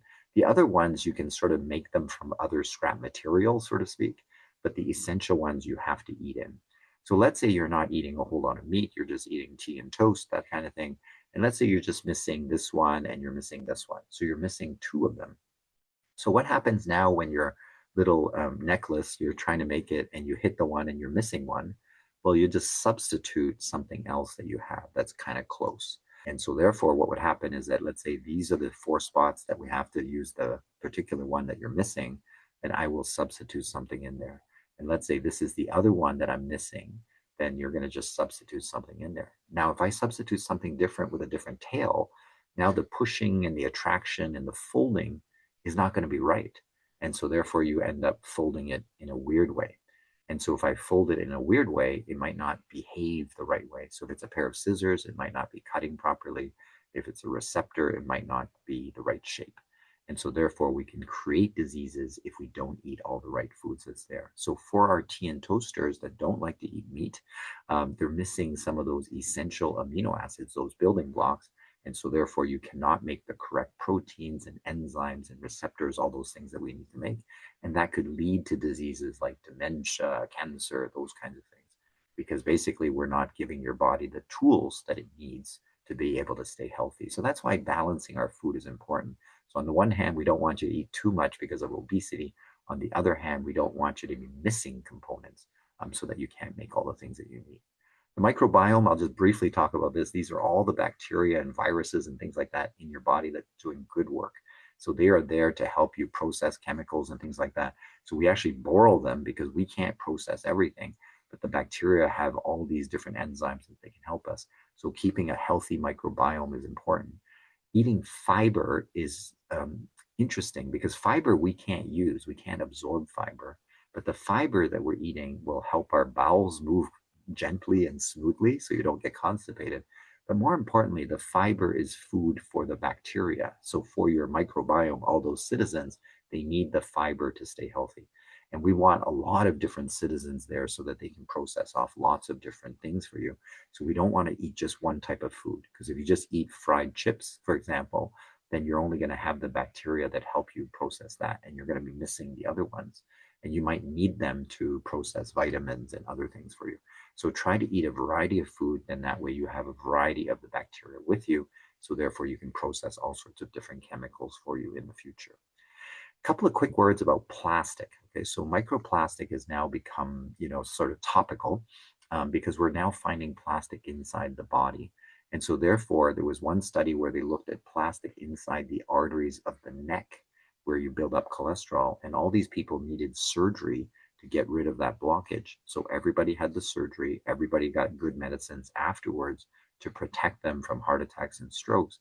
And what they found is that if you follow these people for 3.5 years or so, the people that had plastic in here are more likely to have heart attacks, strokes, or die compared to the people that didn't have plastic. So in this case, you can see this increased risk if we found plastic inside the arteries, and somewhere in the ballpark of 4.5 times higher risk of having either a heart attack, stroke, or death after their surgery. So everybody had the same treatment in terms of the operation and medicines, but yet if you had plastic inside those areas, you are at higher risk. So therefore, reducing plastic might be a good way to stay healthy as well. And so just remember, high temperature along with plastics, no good. So those water bottles in your car that get really soft, not a good idea. There's going to be more chemicals and microplastics being released. No microwaving or heating things in plastic, because anytime you put heat in it, the plastic tends to break down and some of the chemicals come out of the plastic as well. And tea bags, unfortunately, some of the tea bags have plastic liners in them to give them shape and everything else. But then when you dunk that into hot water, now you can see there's microplastics that come from that as well. So go back to the little strainer and the tea leaves and just pour hot water through there. That's good. Or get tea bags that say that they do not have plastic in them, and that way you won't have any problems. The cloth ones are okay. A lot of times the food is packaged in plastic. This one's easy. You just give a rinse and you can wash pretty much all of it off. So therefore no risk there. And sitting around doing nothing is a problem. And I love this picture because when you sit around, basically your muscles are not working at all. So in other words, yes, eating healthy and all that stuff is good, but we need to move you around as well. And so when you're sitting there, your muscles aren't really working. They're not burning sugar. Your circulation tends to shut down. So in other words, when you sit down and do nothing, the arteries pinch off to the legs. And so therefore some people say my legs get cold. And you can imagine an artery that's pinched off. It's hard for the blood to pump against this. So now you're making your heart work harder as well. So movement is a good idea. So any kind of thing, walking around, standing up and down, even in the position. Let's say we have some elderly population, they can't walk too well. Just stand up, sit down from the chair is very good exercise for your muscles. But getting those muscles moving is important. It gets the circulation moving. It gets the muscles to burn sugar. And so therefore many things happen as long as you're moving those joints. And remember, the joints, oiling them up is also healthy as well. And for those that are sitting in a desk job, just put a water bottle underneath the table and just play with the water bottle. And that'll keep your knee and your hips moving quite nicely. And that way we can keep the muscles working, keep the circulation going, and we can oil up those joints as well. This is stretching. So for some of my patients, they're so sort of in pain from many things like arthritis that all they can do is stretch. That's good. Just stretch the muscles. That gets the muscles moving as well. So even if you want to do a twist around like this when you're sitting at work, it's helpful because it gets the muscles to move, and it actually oils up the joints still because you're still stretching in all sorts of directions as well. This one is interesting. I started reading about, herd mentality, right? We've always heard about the herd. So it helps to belong to something. And the reason for that is very simple, is that when you belong with people, like for example, this herd, they feel safe, so whereas if you're by yourself, there's vulnerability. So it turns out that we're like that a bit. So if we're belonging to a community, then that's helpful. And, Dr. Pandey and Michelle Pandey have created this beautiful community. And so belonging to that community makes people feel more relaxed and safe, and therefore less likely to be fight or flight and scared. And so therefore belonging to a community is actually very important for us, because in nature, there is stress, right? So this is very stressful. So you can see this chase, this is the fight or flight response. So therefore, if I'm scared, I will have the fight or flight response, which is basically your heart rate goes up, your blood pressure goes up, and your body dumps sugar into your bloodstream because it thinks that you need to run for your life. And so in this situation, this works out beautifully. It doesn't last long in nature, maybe a couple of minutes at most, right? You either made it or you're somebody's dinner, right? This doesn't take a whole long time. So that system is still inside our body. So if I'm scared, let's say I'm by myself in a dark alley, I'm going to have higher heart rate, blood pressure, and sugar is going to come out. And so if I'm alone, I may actually have that all the time, in which case I would be in some trouble. In other words, my heart might have to work very hard. Similarly, we start seeing these folks, this looks like a stressful moment. And guess what happens with them? So basically their heart rate is faster and so on and so forth. Except the problem is that it's continuous, right? From the moment they open their eyes to the moment they close their eyes, there's stress. And then on top of that, you get these extra spikes along the way. And so your heart rate's going to be up, your blood pressure is going to be up, and your sugars will be up. And maybe that's why we're seeing more heart disease, high blood pressure, and diabetes. So getting the stress down, making sure that your body doesn't think that you're in trouble, that you have to run away, might be very helpful. And so when you're stressing around, when you're feeling stressed, your body will think that you're going to war, right? And so if you're going to war, you want to stockpile on food. And so that's why if you're stressed, people seem to find need to eat, like they seem to want to keep eating.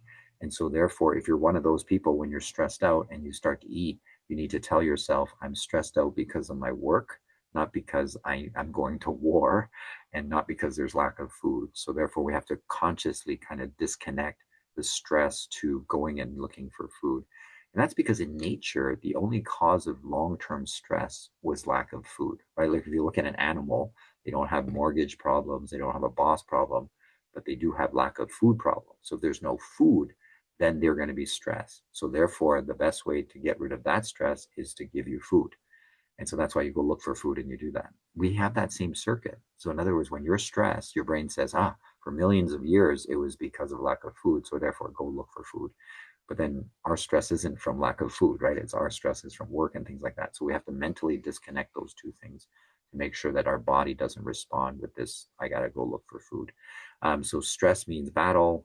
Less sleep also means danger. That's also a stressful thing. So if you don't sleep well, your body thinks that you're at war, and therefore you're going to tend to look for food. And if you skip meals, people used to say, you told me I'm fat, so I didn't eat any meals. But then what happens is that your body thinks that there must be a famine. There's no food. So when food does come in, your body will grab the food very quickly, thinking, who knows when the next meal will come. So therefore, doing these things, having a lot of stress at work, not sleeping, or skipping meals, will actually drive your need to go and look for food and to eat food, because your body thinks that you're going to war and you need to load up on your nutritional status. So therefore, stay calm. In other words, be calm. Don't let that stress moment come. Do breathing exercises is helpful, in through your nose, out through your mouth. And that's because breathing is normally automated. And breathing is very important. If you don't breathe for 3 minutes, you're dead. So therefore, when you take breathing out of automatic and you manually breathe in through nose, out through your mouth, your brain will forget everything and say, why is he breathing like this? And then the brain will focus on breathing, and therefore you can disconnect it away from, the stressful moment that you were having.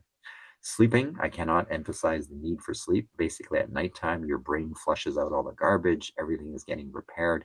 So please protect your sleep. If you don't sleep long enough, your body thinks that you're at war, and therefore you'll go look for calories and things like that. So trying to protect your sleep time and getting good deep sleep would be very helpful.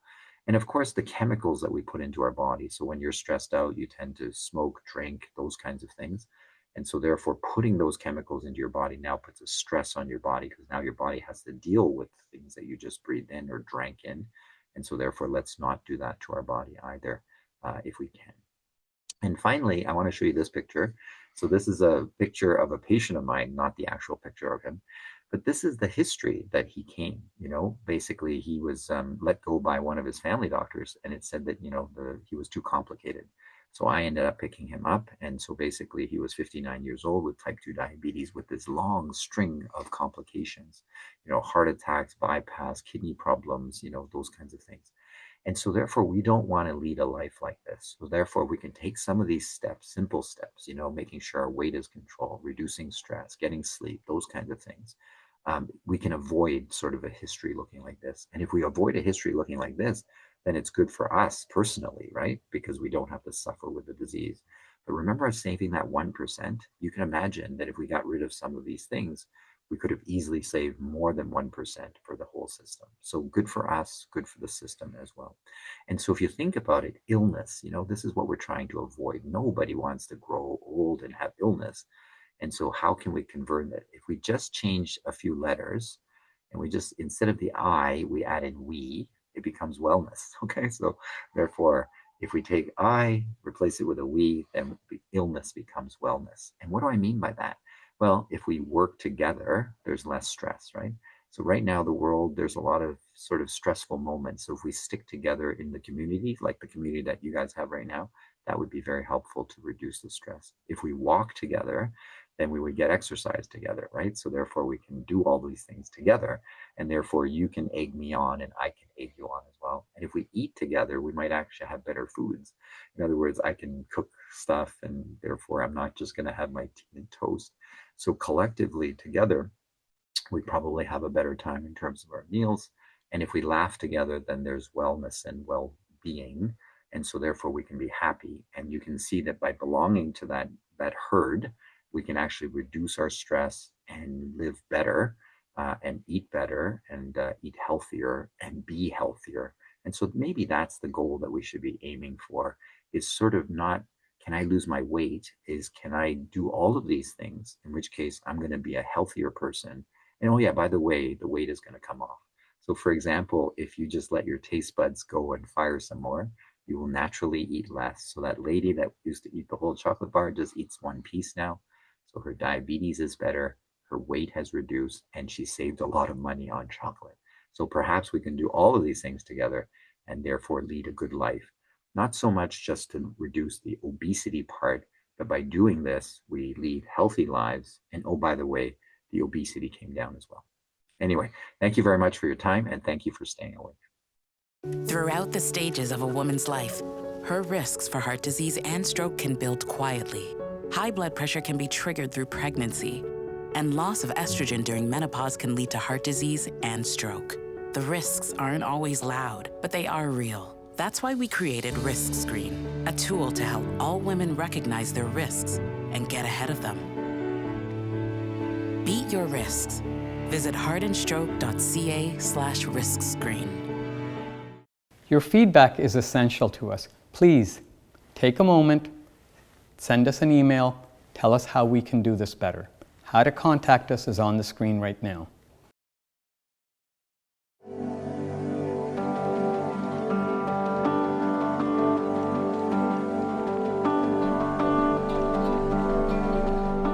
we're going to work through some stretches. Let's start with just resetting our posture.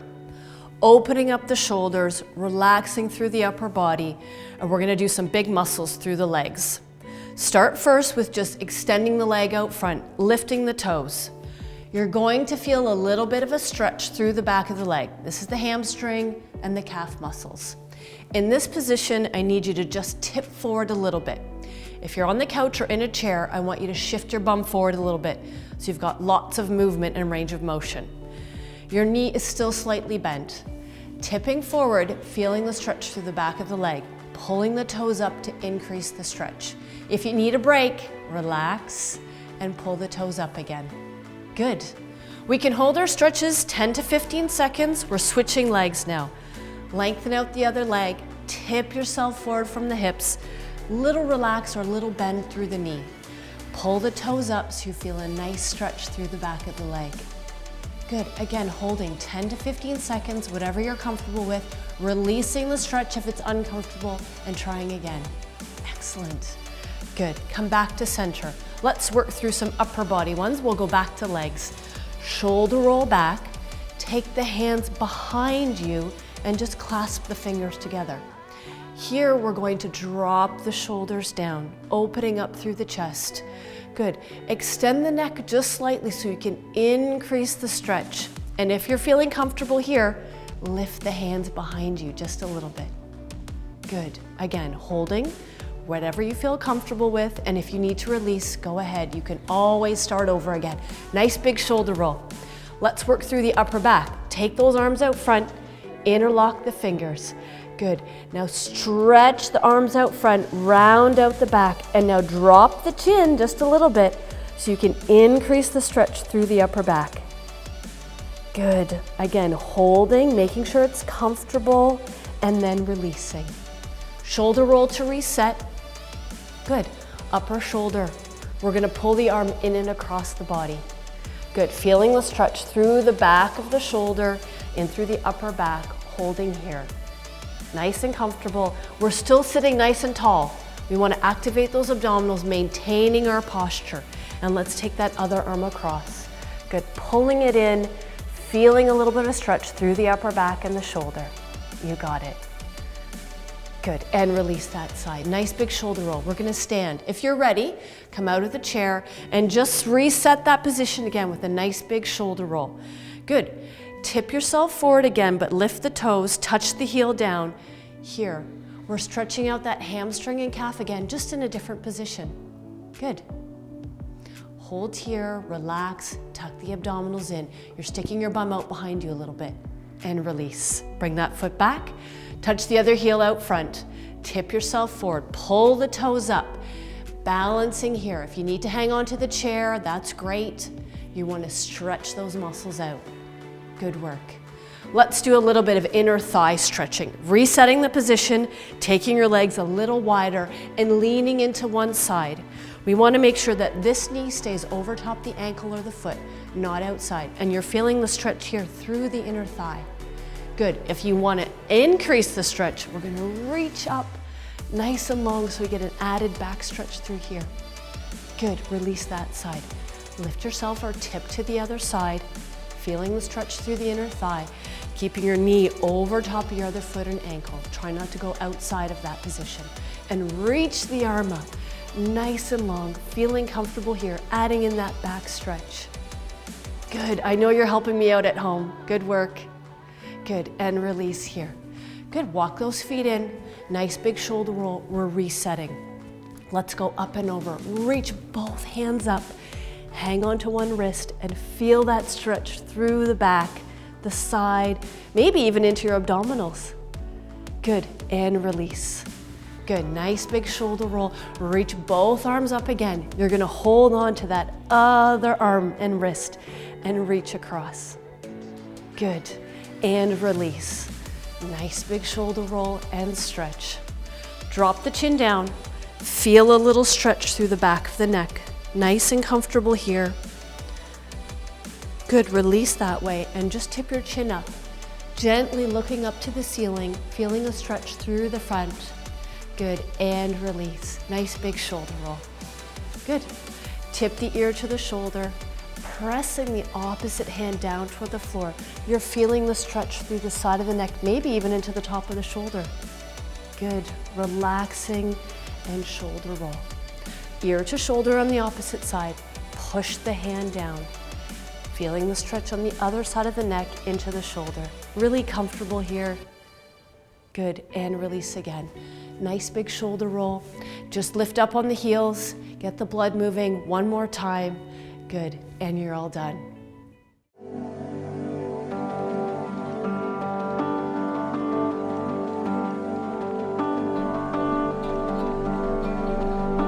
Our next speaker brings 2 decades of experience helping individuals achieve lasting, meaningful weight management. Jaclyn Pritchard is a registered dietitian with Cleveland Clinic Canada, where she leads the weight and lifestyle management program. She is known for her expertise in behavior change, nutrition counseling, and sustainable approaches to long-term health. Today, she'll be sharing practical insights on beyond medications. What are my options? Please join me in welcoming Jaclyn Pritchard. Hi there, my name is Jaclyn Pritchard. I'm a registered dietitian, and I'm really happy to be here presenting to you on Healthy Heart Day. Today, we're going to be talking about beyond the medications. If you're looking to manage your weight, lose weight, what are the best methods to do that beyond using medications? We're going to talk about nutrition, we're going to talk about habit change, lifestyle modification, and how you can start to make those small changes that will make a really big impact on your weight management goals. So let's dive in. I hope you find this informative and helpful today. So before we get into the content, I want to remind you that it's really important when you go through any sort of lifestyle change, whether it's weight management or changing your diet for chronic disease prevention, we always have to think about setting goals that are sustainable for ourselves. Many people set these lofty goals and many times don't achieve them, and they feel bad for not being able to achieve them, when really, if we set a goal that's small and doable, the chances of actually getting it done and achieving it are greater. And those are our SMART goals. So they are specific, they're measurable, they're achievable, they're relevant, and they're time-bound. So I'm going to give you an example related to the content that I'm covering today. Let's talk about vegetables, right, and eating more vegetables. Many of us could benefit from doing that. So rather than setting the goal of I'm going to eat more vegetables, if we apply a SMART goal to that larger goal, it might look like I will add 2 cups of vegetables to my dinner meal 3 days a week, or maybe more specifically Monday, Wednesday, Friday. That makes it really doable. You know when you need to actually achieve this goal. You're going to make sure that you have vegetables in the house to ensure that you can achieve it on those days. And it doesn't seem too scary and daunting. Whereas if you say, I'm going to add vegetables to all meals, that might feel very hard to achieve right away. So this is a SMART goal specifically applied to vegetables. And so as we go through all the information today, I want you to think about SMART goals that are going to make it the greater chance of you following through on the things that you'd like to do for yourself. So let's jump in. We're going to start by talking about some diets. And we've all been exposed to a variety of fad diets out there. I'm happy to say I think we see a little fewer of them these days, but they're still out there. And this is just several books that over the last years and decades that we've been exposed to. I am not going to talk about dieting today, specifically when it comes to gimmicks or fads. I really want to dive into more sustainable approaches, whether it's nutrition modifications, or figuring out how to have a habit stick that you're looking to achieve, helping you to identify emotional hunger versus physical hunger. Those tend to be the changes that people make that make weight loss a lot more sustainable and long-term. So that's what we're going to really be focusing on today. So what I'm not going to tell you in these next few slides is the right diet for you. We all have to reflect ourselves on what dieting practice, and when I use the word diet, I'm really just thinking about what food patterning. So we can call it a diet if you want, but at the end of the day, it's just a pattern of eating. What pattern of eating works for you to achieve your goals?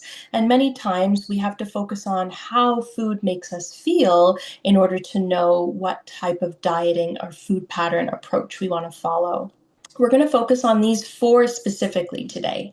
Very popular in the weight management space, it's intermittent fasting, the keto diet, the paleo diet, and the Mediterranean diet, which is also a very heart-healthy diet that can be applied to weight management as well. So those are the 4 that we're going to really focus on. Let's start with intermittent fasting. This is a really popular one, probably more popular 5 or so years ago, but it continues to be a diet that a lot of my patients will come and ask about them trying. So the most popular version of intermittent fasting is something called the 16 and 8. It's where you fast for 16 hours and then you eat within an 8-hour window. And so, for example, that might mean waking up in the morning, waiting until about noon to eat, and stopping at about 8 p.m. and fasting from 8 p.m. until noon the next day. In terms of the benefit, there's no diet approach here, right? So there's no specific foods you should be eating. This is all about an eating window. Now, with that being said, it is important to eat well and eat good quality whole foods within your eating window. Otherwise, you could find that you're eating a lot of ultra-processed or processed food products that could cause more cravings and hunger and really not set you up for success in that feeding window. So there's not specific nutrition recommendations. There have been shown some benefits for weight loss for this specific dieting because people end up often eating a calorie deficit. The one thing that has been found is that intermittent fasting, when you do it well in a feeding window, in comparison to a calorie restriction, doesn't seem to have any additional benefit. So if you were journaling your food and including 3 meals a day, let's say, versus intermittent fasting in a feeding window, the outcome of weight loss seems to be very similar. So you have to decide for yourself. If you wake up in the morning and you are someone who is quite hungry, maybe intermittent fasting is not for you. If you are someone who eats later in the evening, your last dinner meal is, 9 o'clock, or you're a social person who goes out at night, maybe intermittent fasting is not for you. So some of the challenges of this diet, it could lead to some nutrient deficiencies. So when you're eating within an 8-hour window, and some people even tighten it and do a 6-hour window, it could mean that you're not getting all of your nutrition in. Specifically, protein can suffer and fiber can suffer, which means that at the end of the day, you might not be meeting your needs to maintain general health. Some people also find this diet very uncomfortable, right? So again, I mentioned if you wake up in the morning and you're quite hungry, it's going to be very uncomfortable for you to have to wait, 4 hours in order to eat your first meal. And there's also the social challenge of this diet. So I mentioned if you're someone who eats late or if you're social and you go out at night, it might be challenging to cut off food and beverage at 8 o'clock. So this is intermittent fasting. There's various types of fasting that you can do. I've just mentioned the one that's most common. It's always worth, right, when a patient comes to me and says, I really want to try it. Sure, let's explore this together. Let's see if it's something that works for you. Otherwise, we can try something else. The next diet we're going to talk about is the ketogenic diet or the keto diet. And again, very popular, 5 years ago or so, a little less popular now, but if someone's looking for a fairly significant amount of weight loss, this can be a very desirable diet to follow. It is a very low carbohydrate, so generally about 5% of your calories are coming from carbohydrates, and the rest of it is primarily fat. This induces your body to go into a state of ketosis, where you end up burning fat as fuel instead of using carbohydrates or glucose. On this diet, you're primarily eating meat, higher fat meat products, you're eating high fat dairy products, you are consuming natural fats like butter and olive oil. You are enjoying some vegetables, but they generally are more water-based vegetables, broccoli, spinach. And then you can consume some nuts and berries and seeds as well on this diet. It can be very difficult to keep your body in a ketogenic state. And so this is where many times people are journaling their food. They're often doing keto testing, urine testing to make sure that their body is still in a state of ketosis. This can yield significant weight loss. So I've seen many people see significant amounts of weight loss from following the ketogenic diet. You may also see drops in your blood glucose levels because of your body not using carbohydrates and not having a constant stream coming in. And we may see some improvements in cardiovascular risk factors, specifically triglycerides. The downside is that there have been some studies that have tied the ketogenic diet to an increase in LDL cholesterol, which may contribute then to cardiovascular disease and an increased risk for heart disease.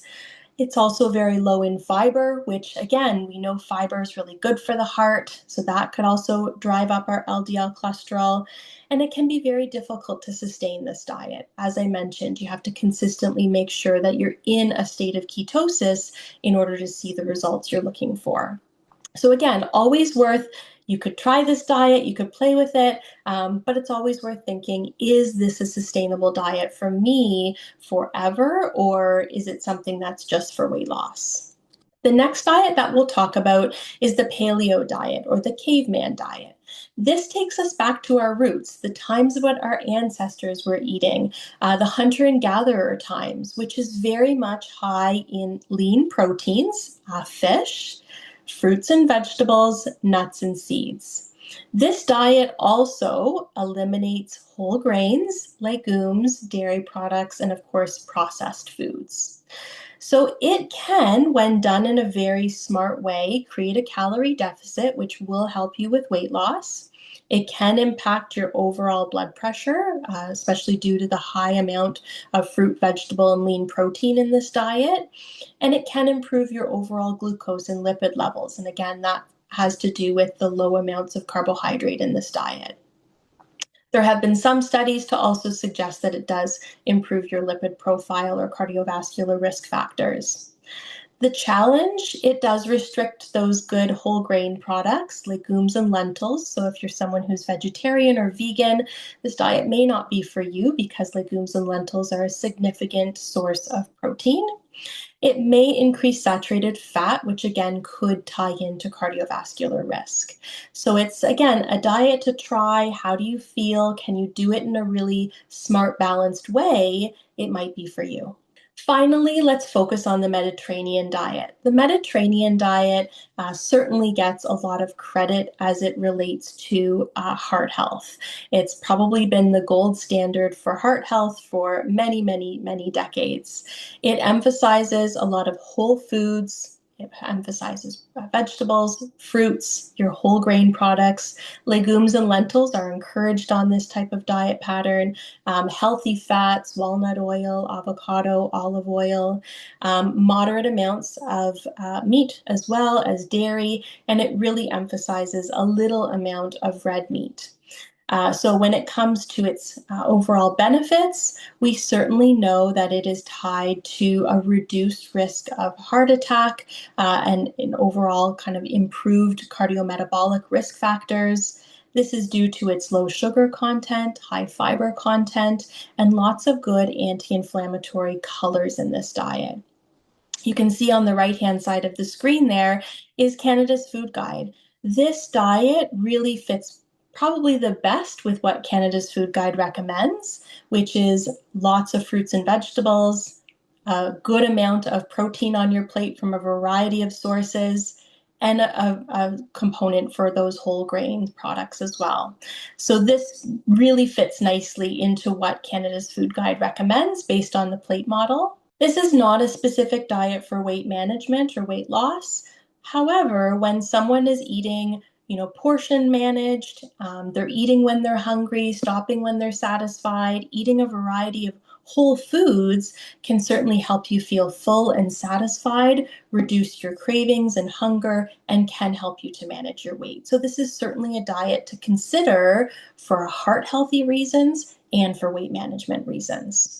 All right, let's jump a little bit more into some of the behaviors that we look at for weight management, as well as ways that you can become more aware of ways in which you can make modifications to your behaviors in order to support weight management. So always when I meet with clients, many of them will say to me, well, I just need to, eat less, or I just need to stop eating this or stop doing this. We focus a lot on the behaviors, and the behaviors is part of it, but I also really want to focus on the why and the how people eat. And we're going to dive into that significantly when we talk about mindful eating, as well as how our brain ties in with our food desires, cravings, and wanting. But generally, when it comes to weight management, we always want to start with, again, a diet that's sustainable, right? What way of eating do you like, do you prefer, and can you sustain? Then we want to start by creating a small deficit. Now, I'm not talking thousands of calories a day. We're talking a small deficit in your caloric intake in order to help you consume a little bit less to help with weight loss. We want to focus on high fiber foods, those fruits, vegetables, whole grains, legumes, and lentils, nuts, and seeds, because they help you to feel full. The chances of you eating less and being able to manage hunger and cravings is greater when we feel satisfied. So fiber is really critical here. And water too. Water helps to your fiber expand in your stomach and helps you to feel full. We hear a lot about protein really critical for maintenance of muscle mass, but again, it's also a macronutrient that helps to make you feel satisfied and full. We want to limit those foods that are high in refined sugars. We certainly want to watch those unhealthy fried fats and other empty calories that we might consume that don't really necessarily help us to feel full, but it might be more of a pleasure food. So not eliminating those completely, but working to manage how much you consume of those things. When it comes to self-awareness, this is where I focus on primarily when someone's looking to lose weight. We want to look at times of emotional eating and times where we eat beyond fullness, right? So again, our hunger cues can become a little bit confusing at points in our meal times. Am I still hungry? Am I full? Am I overfull? Am I satisfied? And when we are tuning in with that, we're able to eat a little bit less when we are comfortably satisfied, which takes some practice. We want to tune into our cravings and our habits, those things that we do on autopilot that might not be serving us in a good way to help us lose weight. We want to focus on some sort of movement. While my presentation isn't specifically on exercise, we know that moving our bodies help us to feel better and likely help us to manage what we eat a little bit better as well. And a big tool that a lot of people use for self-awareness and for behavior change is a journal. And this can be a food journal, this can be a craving journal, it can be an emotional eating journal, a combination. It can really be a tool to help bring awareness to your behaviors. So let's start with helping you to identify that physical and emotional hunger, because this is a really important place to start. When we're looking at making changes to help support weight management, we want to stop and pause and ask ourselves, when do I eat because I'm physically hungry and physically needing it? And when do I eat because my body's maybe not providing me the physical cues, but it's an emotion that could be driving why I'm eating. So when you yourself are coming into a mealtime or a time you want to eat something, pause and ask yourself, what type of hunger am I experiencing? If we go down the left branch here, we talk about physical hunger. That feels differently for everyone, but I'm going to specifically say for most, we do notice a bit of a growling in our stomach. We might notice an emptiness or a hollowness in our stomach. And usually it has been a good amount of time since your previous meal or snack that you had that you might be experiencing hunger. So if you have breakfast at 8 a.m. and then you're noticing some rumblings in the stomach by about noon, it's probably time to eat. If you eat breakfast at 8 a.m. and by 9 a.m. you're looking to eat something, that's when you might want to pause, and we'll go down the other branch shortly, but asking ourselves if it's more of an emotional or a habit hunger that could be creeping in at that time. The other thing with hunger is that it slowly progresses. It's not something you can ignore. So if you are truly feeling hungry, it's going to stay with you. It's going to consistently become something a little bit more uncomfortable that you're going to want to satisfy. We'll dive into emotional hunger as well. Emotional hunger is really looking at those non-physical cues. I have no emptiness, I have no growling in my stomach, it's maybe been an hour since I ate something, and I'm not noticing that progression of discomfort. It's just kind of this feeling that I want to eat something. Often that type of hunger is tied with an emotion. It's loneliness, it's boredom, it's agitation, irritability, restlessness, and we often want something specific. I could really go for a cookie. I'd like some potato chips. I really want something crunchy, right? We've all had those times where we crave something very specifically.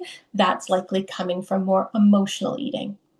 And it's very normal. We'll get into that shortly. So talking more about physical hunger, we're going to now go into talking about mindful and mindless eating, because when we're proceeding in a way for physical need, we want to make sure we're doing it in a way that's very mindful and purposeful.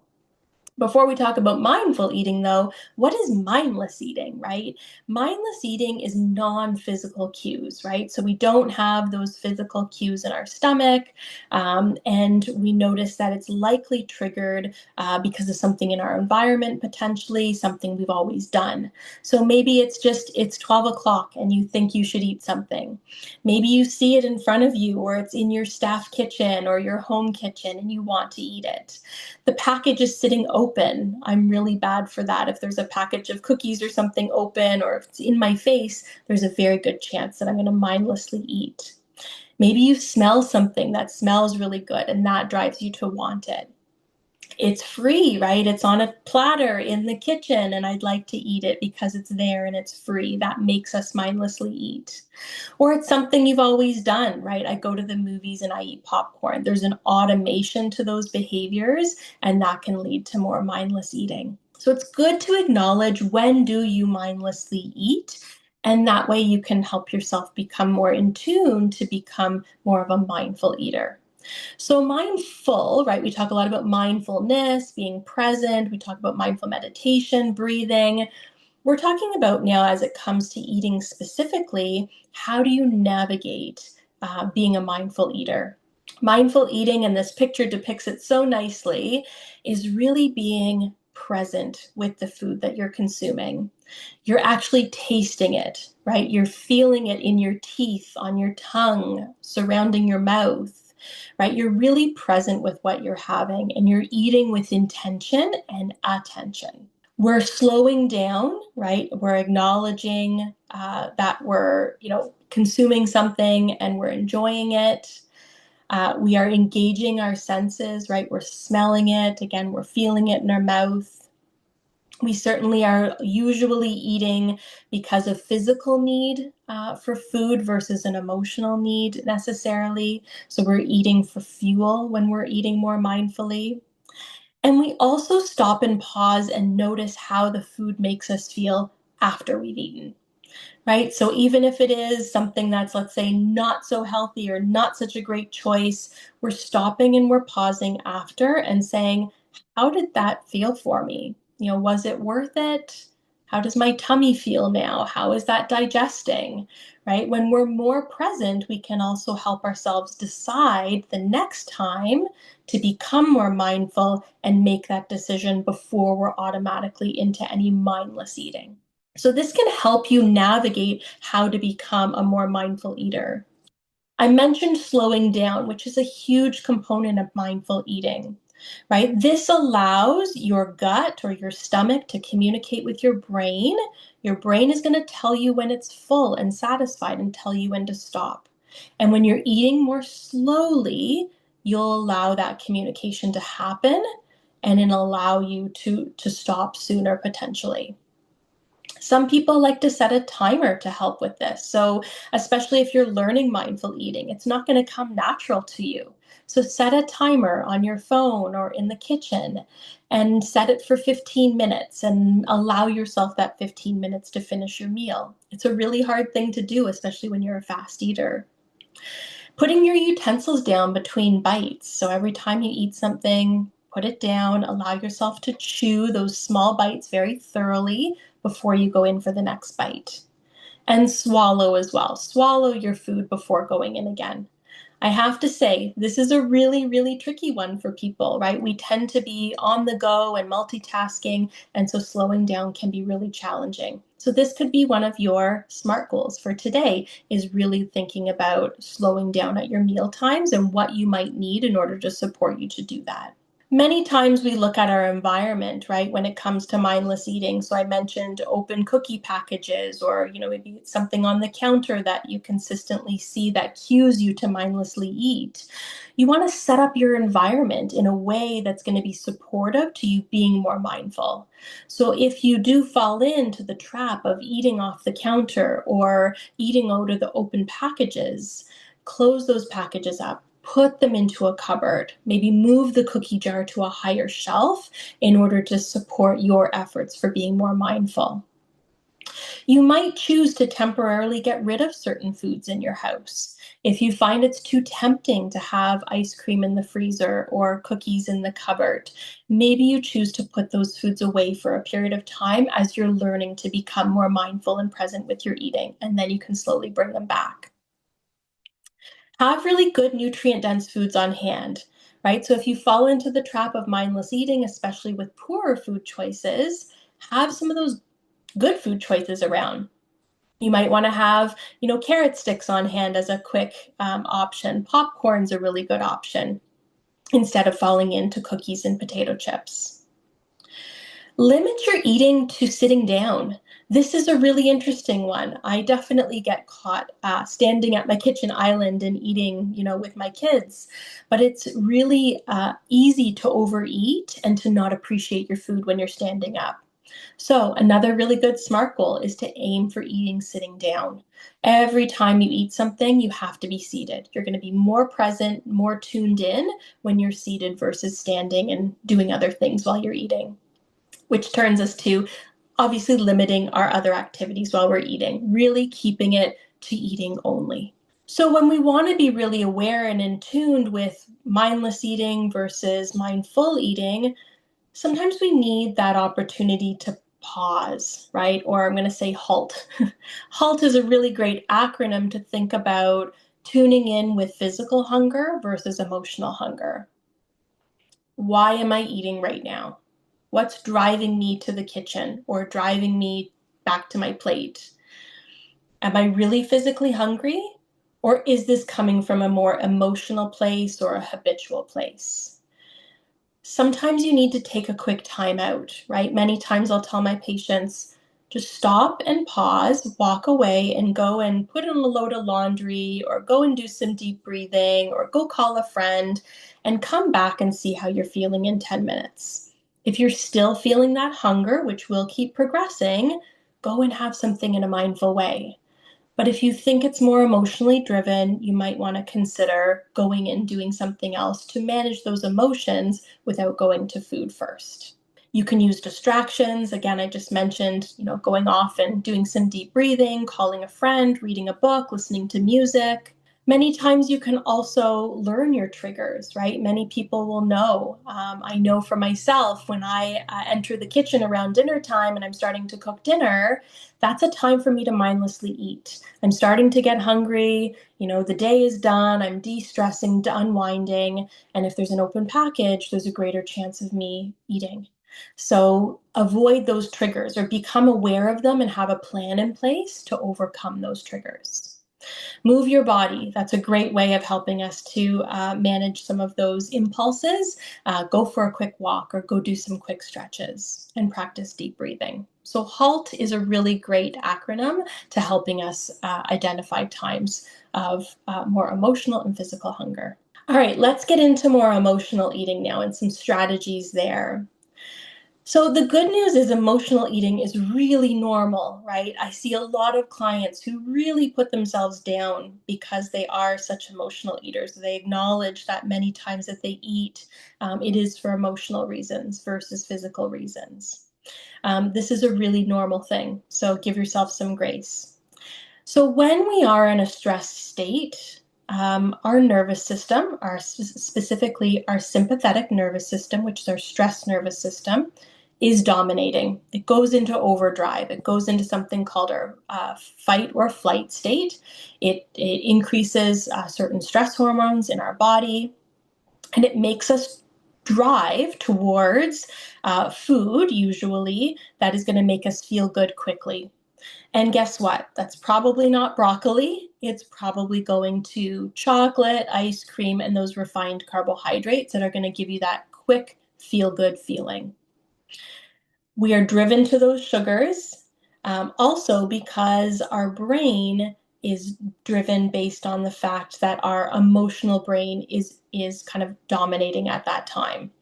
Our prefrontal brain, which is the frontal part of our brain, is kind of offline when we're in a stress state, and we fall back into what we've always done, which is usually going to those simple, refined carbohydrates in order to manage the stress. And again, this is a very normal response.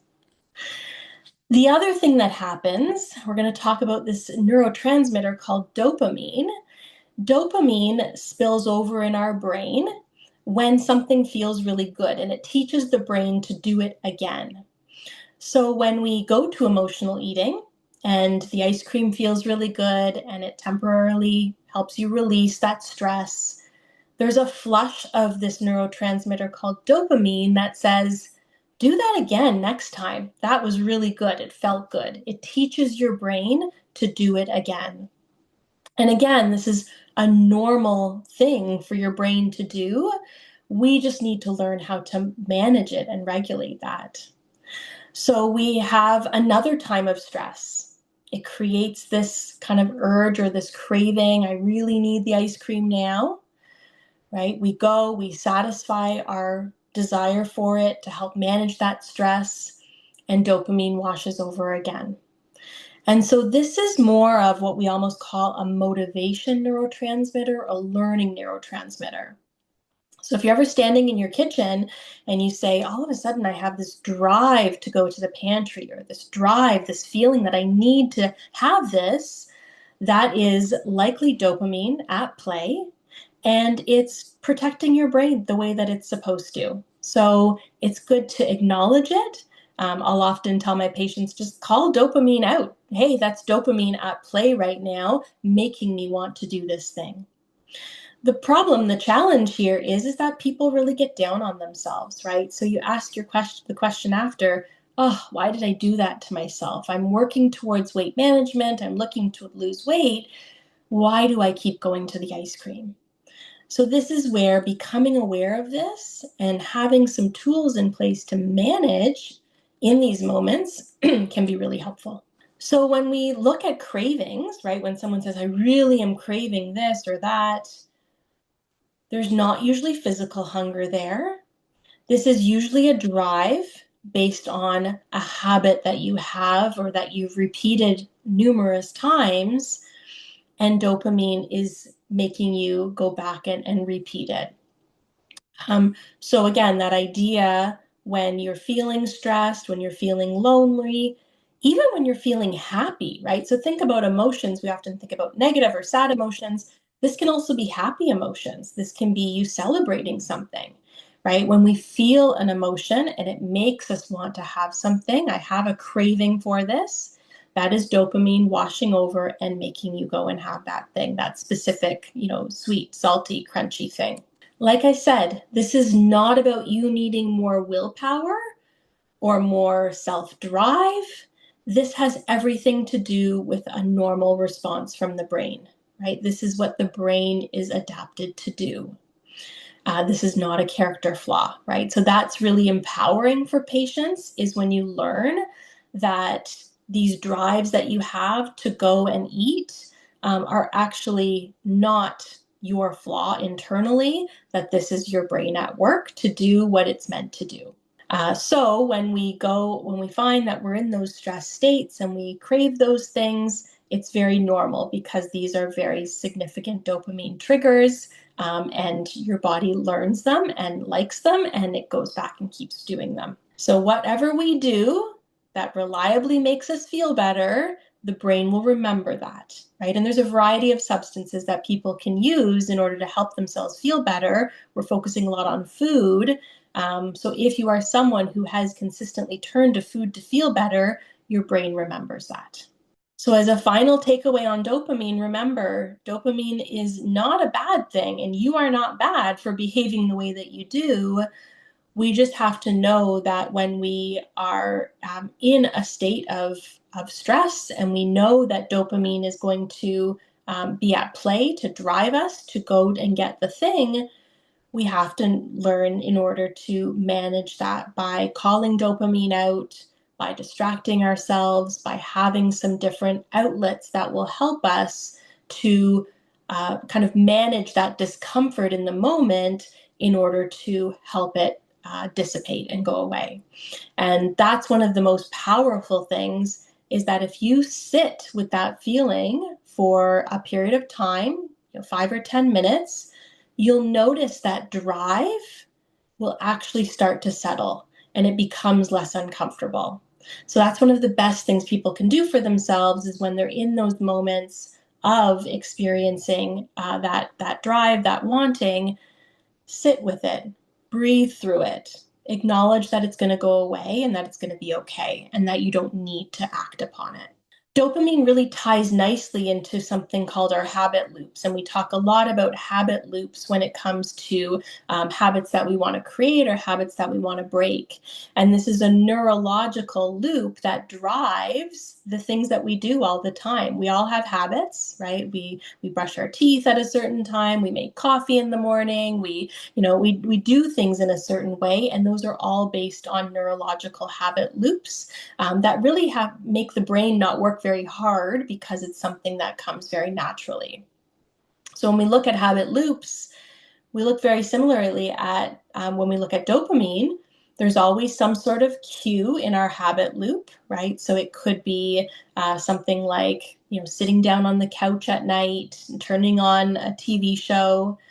That creates a routine, which might drive from the craving of wanting potato chips and the reward of that, that feels really good, that relief that you want to get. And so it's really, again, important to stop and think about, it's not a specific food you're craving, right? It's actually the reward that you're looking to crave. And that's where you get that relief. A couple of examples here, right? So I mentioned you sitting on the couch, lying in bed at nighttime. It might create that craving for that routine, going and getting the Doritos or the potato chips, and that reward, right? On the other side, though, we can also learn to build new habit loops that serve us in a more positive way and help us towards our goals. So when we decide, maybe again, it's lunch or snack time, we have that kind of cue of, it's 4 o'clock, it's 3 o'clock. I know that this apple is going to make me feel really good because it aligns with my goals, and you get that reward of feeling really proud of yourself for achieving it. And so while we think, the potato chips are going to give us more relief, more happiness and satisfaction and reward, we can actually get that reward from other things. One of the biggest dopamine hits that people will get is from physical activity. So, going for a walk, going to the gym, doing a class that you really enjoy, that reward that you get as a result of completing that physical activity, again, when you get that desire to do it, the dopamine rushes over and it makes you want to do it again. So we often tie it to kind of not so great habits that we have, but we can also look at those positive, those really good habits that we want to work towards and know that we can create that dopamine cycle and that good habit loop from those good behaviors and habits as well. So let's think about, as we're just kind of coming to a close here, right? It's a good self-reflection to think about your environment and your cues that you have in your environment that might drive your habit loops, right? So I've mentioned a few times, certain foods in your cupboard or on your counter. You go into a restaurant, menu items, social situations, platters of food that you're served in these social situations. Snacking at after dinner is a really big one. And certainly dessert after dinner is a big one for a lot of people. I think a big majority of my clients will say, I always want dessert after dinner. And I'll say, well, how many years have you experienced that for? And they'll say, well, 30, 40, however many years. So that's a really strong habit loop, right? And that's a really strong dopamine loop that you've created. So how do you begin to break that a little bit if you want to do that less often? Emotions, TV, boredom, all of those things can be cues to that loop. And so what are your options, right? So some people will decide that they need to stay away from that cue. I have had people say, I'm going to not watch TV after dinner. I'm going to go and read a book, or I'm going to maybe go for a walk in order to break that habit or break that that desire to want to eat when I sit in front of the TV. We talked about replacements, right? So maybe it is having some healthier replacements on hand in your cupboard and in your fridges. You might want to get rid of that trigger, right? So if you find it's just too hard to have potato chips in the cupboard right now, maybe we don't purchase them for a month or so and see if you can bring them in after. And then you can also respond to those cues differently. So if you are sitting and watching TV and that's something you're still going to do, that cue will still exist, but it's how you decide to respond to it. Do you choose the carrots instead? Do you choose to maybe, call a friend for those 10 minutes that you feel that really strong drive to go to the kitchen and eat something?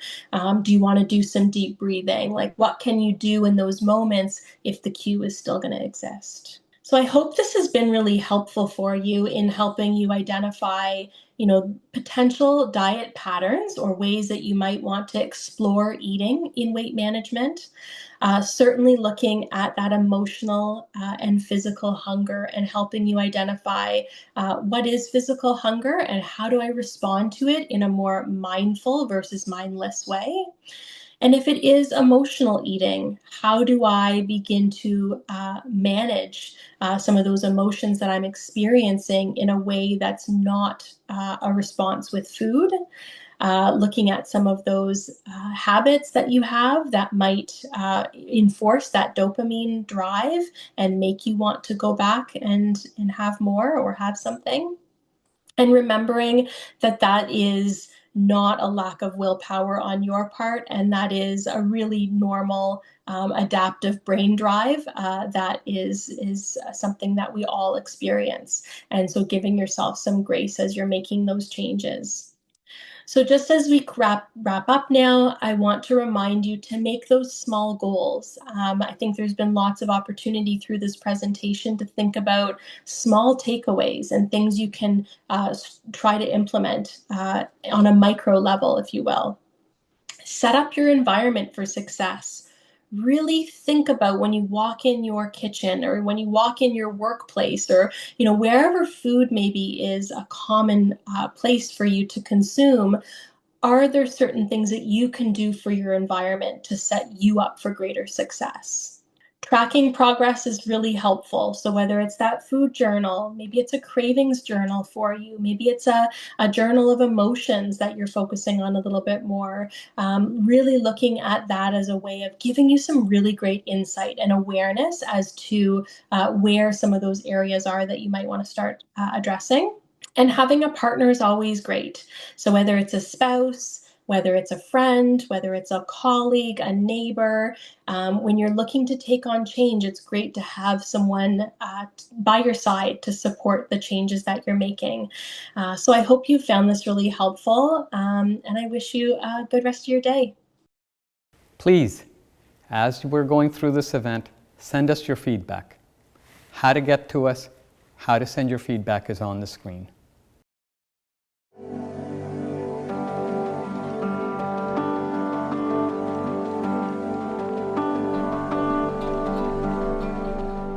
We're going to work through some relaxation meditation. If you're sitting down, I'd like you to shift yourself back into the chair so that you're resting your back onto the backrest. If you're comfortable, close your eyes. I'll close my eyes today. Sometimes I'll open them as well. I want to see what you're doing at home.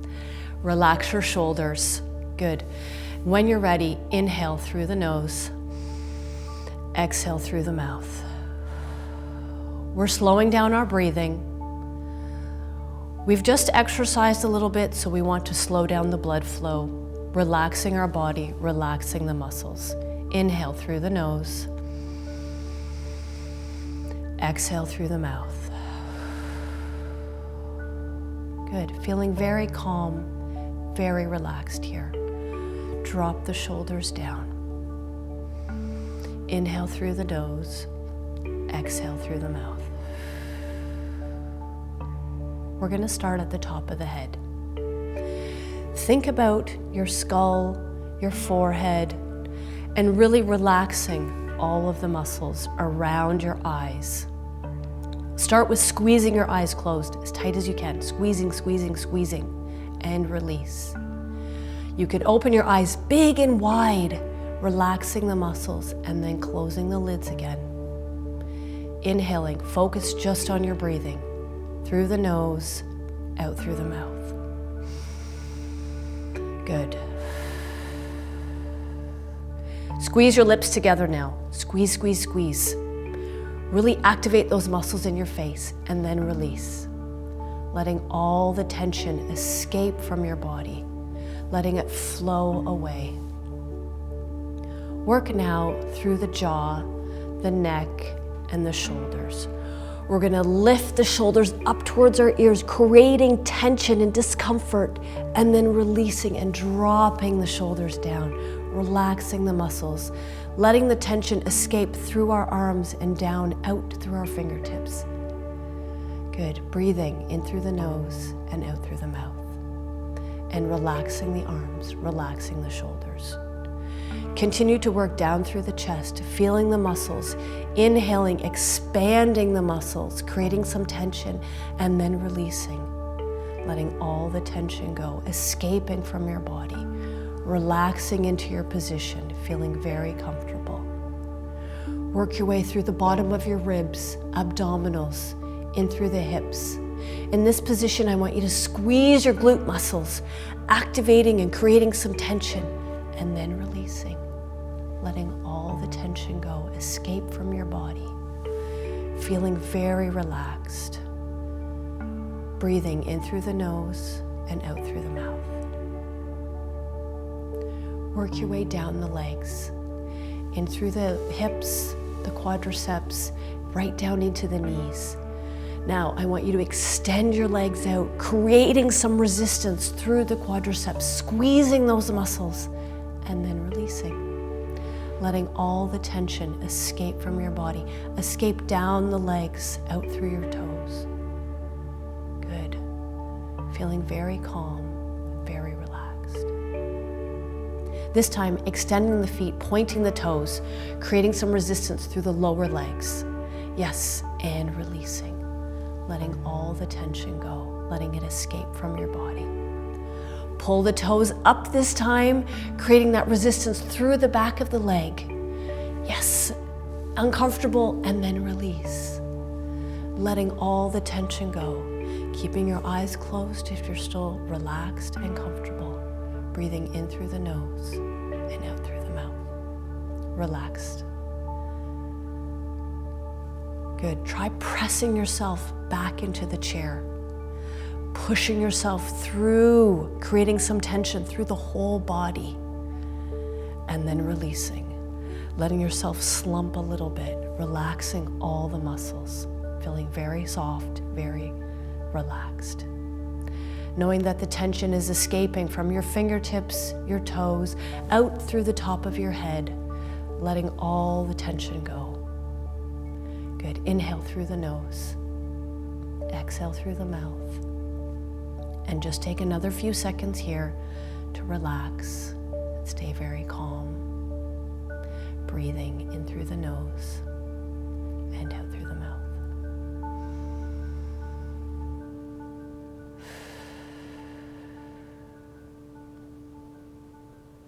Perfect.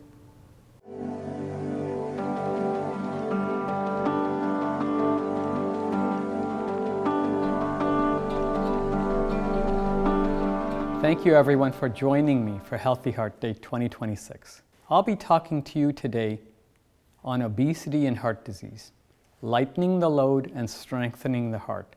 How does obesity affect our heart, and what can we do to reduce the risk that it poses to our heart health? I am a very hopeful person.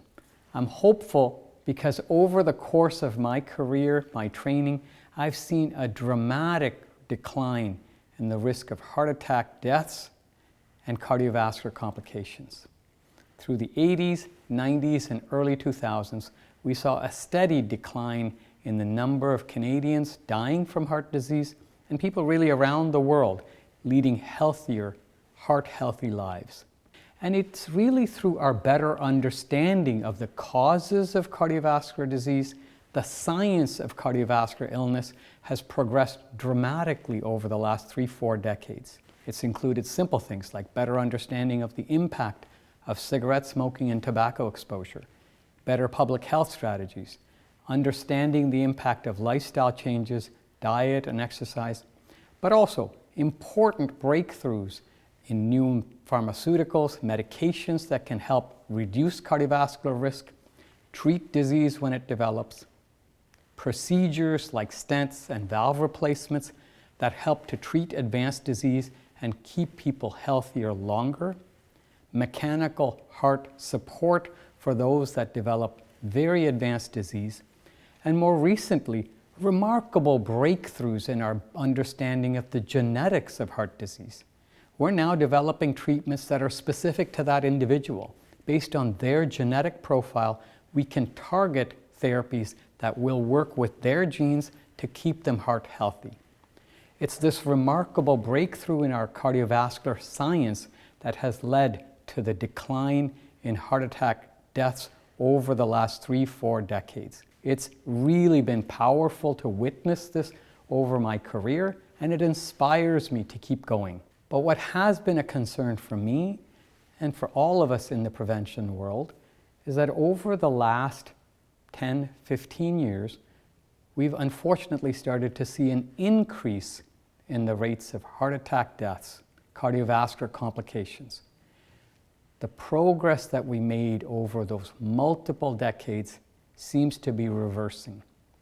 Since 2011, we've seen an over 30% increase in deaths from cardiovascular complications. Heart disease is now the #1 leading cause of death worldwide and has seen the largest jump in deaths. Heart disease is starting to impact younger people, and more women are being affected by heart disease. In fact, heart disease is the leading cause of death in women now. We need to do something about this. We need to understand it better, and we need to develop better strategies for ourselves and our communities to stay heart healthy. So what could explain this decline in the success that we've had? How is the science being reversed? It's really 2 demographic trends that help explain why we're seeing an increase in cardiovascular deaths. Our populations are getting older. Canada is an aging population. The baby boomers, that are the largest part of the population, are now hitting their 60s, 70s, and 80s. And we know that heart disease manifests itself and presents as we get older.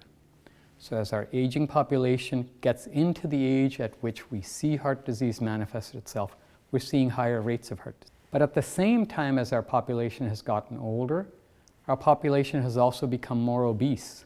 In the last 25 years, we've seen a 25% increase in obesity rates across Canada and across really much of the world.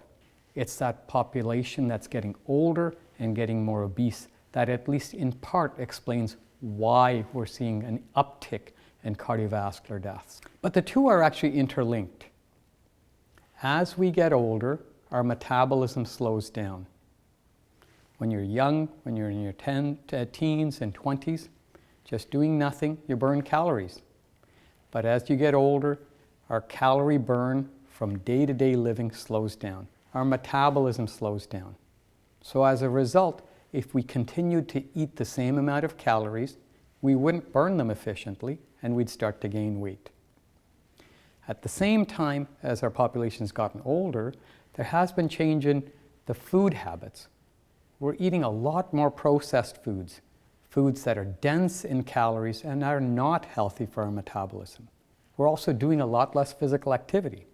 So as our lifestyles have changed and we've gotten older, that leads to obesity. And there has been a significant increase in obesity rates across Canada and really much of the world. And as we gain weight and as we age, that causes a number of risk factors to increase. Blood pressure goes up, people develop diabetes, they develop high cholesterol.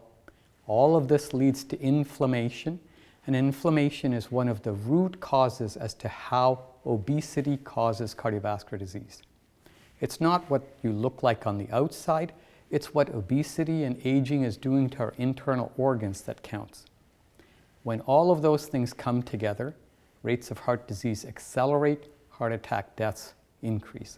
That's at least partly the explanation as to why all of the science of all those decades, all the success we had, is starting to be reversed. We need to develop strategies to thwart that and get back on track to reduce heart attack deaths and keep people healthier longer.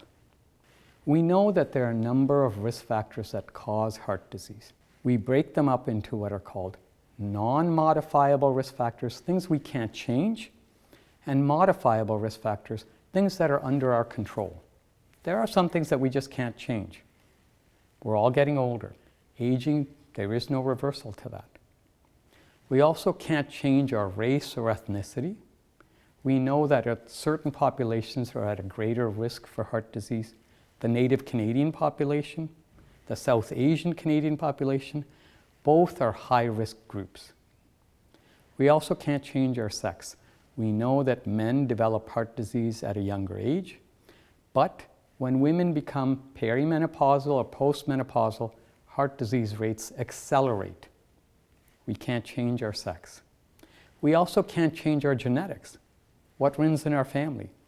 If we have the wrong set of genes that causes genetic cholesterol to go up or predisposes us to diabetes, we can't change our genes. But there are a number of risk factors we can control. We can control our blood pressure through better diet, salt restriction, exercise, weight management. We can keep that blood pressure under control. We can control our blood lipids, our cholesterol, again, through diet, exercise, where necessary medications, increasing physical activity. We've become a very sedentary population. We spend far too much time in front of a screen. We need to get out there and become much more physically active, as we have been historically as a population. We saw a significant reduction in smoking rates through the 70s, 80s, and 2000s early on. But since the pandemic, we've seen a significant uptick in both smoking and vaping rates. We need to reverse that. Smoking cannot continue to increase in our population. It contributes significantly to cardiovascular illness. And certainly, a lot of what we'll be talking about in the remainder of my talk is about how obesity impacts cardiovascular health. Not what you look like on the outside, but the fact that the obesity causes inflammation in blood vessels that causes internal damage. It's what's going on the inside, and we can change that. These are risk factors that we can control. So here's a question for you, the audience. Today, in our current state, heart disease rates are going up. What risk factor do you think is driving heart disease the most? Is it high blood pressure, smoking, diabetes, obesity? What do you think?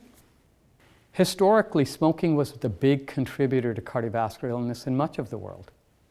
But as our population has become more obese, we're seeing that obesity is now a dominant cause of cardiovascular illness. Obesity, again, causes inflammation. It's what's going on the inside. That's what counts. There are a number of risk factors that cause heart disease. Smoking, high blood pressure, high cholesterol, diabetes. But now that the population is becoming more obese, obesity is becoming a dominant cause for cardiovascular illness in Canada and in much of the world. We need to have effective strategies to both understand the root causes and to treat it effectively. So the first step is to think about why this topic matters. Heart disease is and is becoming a leading cause of death around the world. At the same time, obesity prevalence continues to increase worldwide as we deposit excess fatty tissue, adipose tissues internally. That increases inflammation, which increases the risk factors that cause heart attacks, strokes, and heart disease. So if we think obesity is a dominant cause for cardiovascular illness, we need to define obesity. Obesity is not just what you look like on the outside, it's what's happening internally.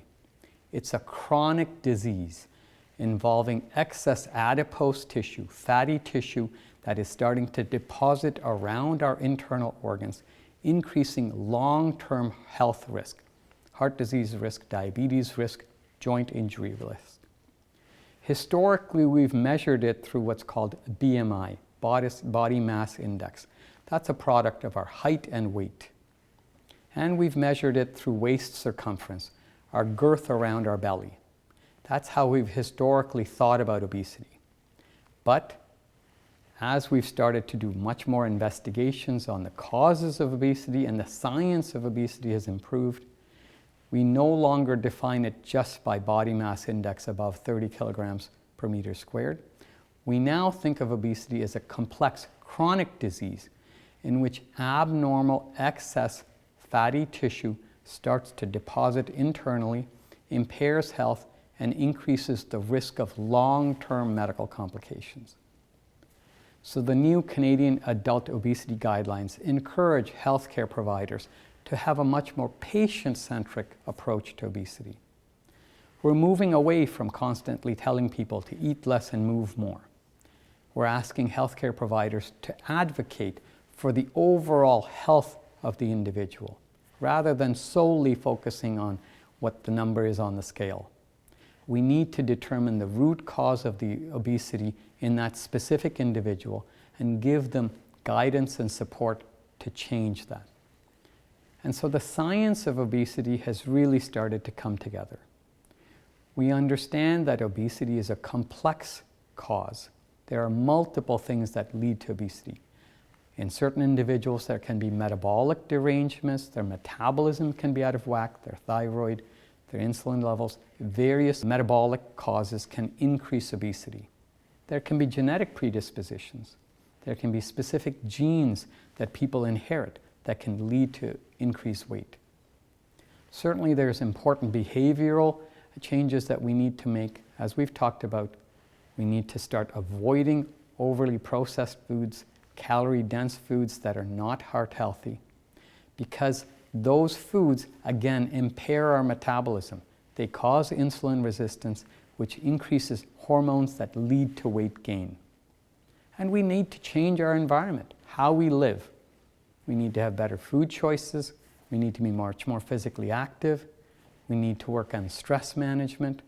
We need to get better sleep. We're going to talk about many of those things in the remainder of my talk today.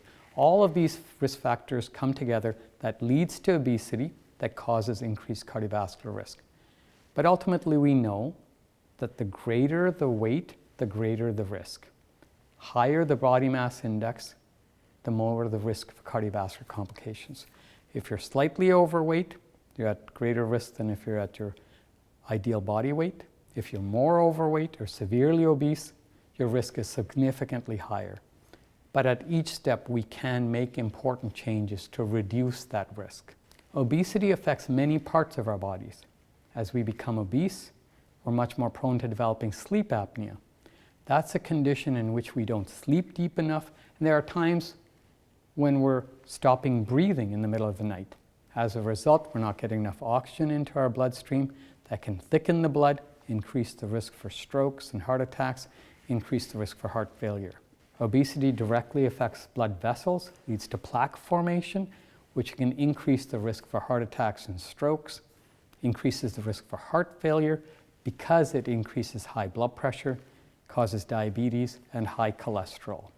All of these metabolic disorders that contribute to cardiovascular illness are impacted by the development of obesity.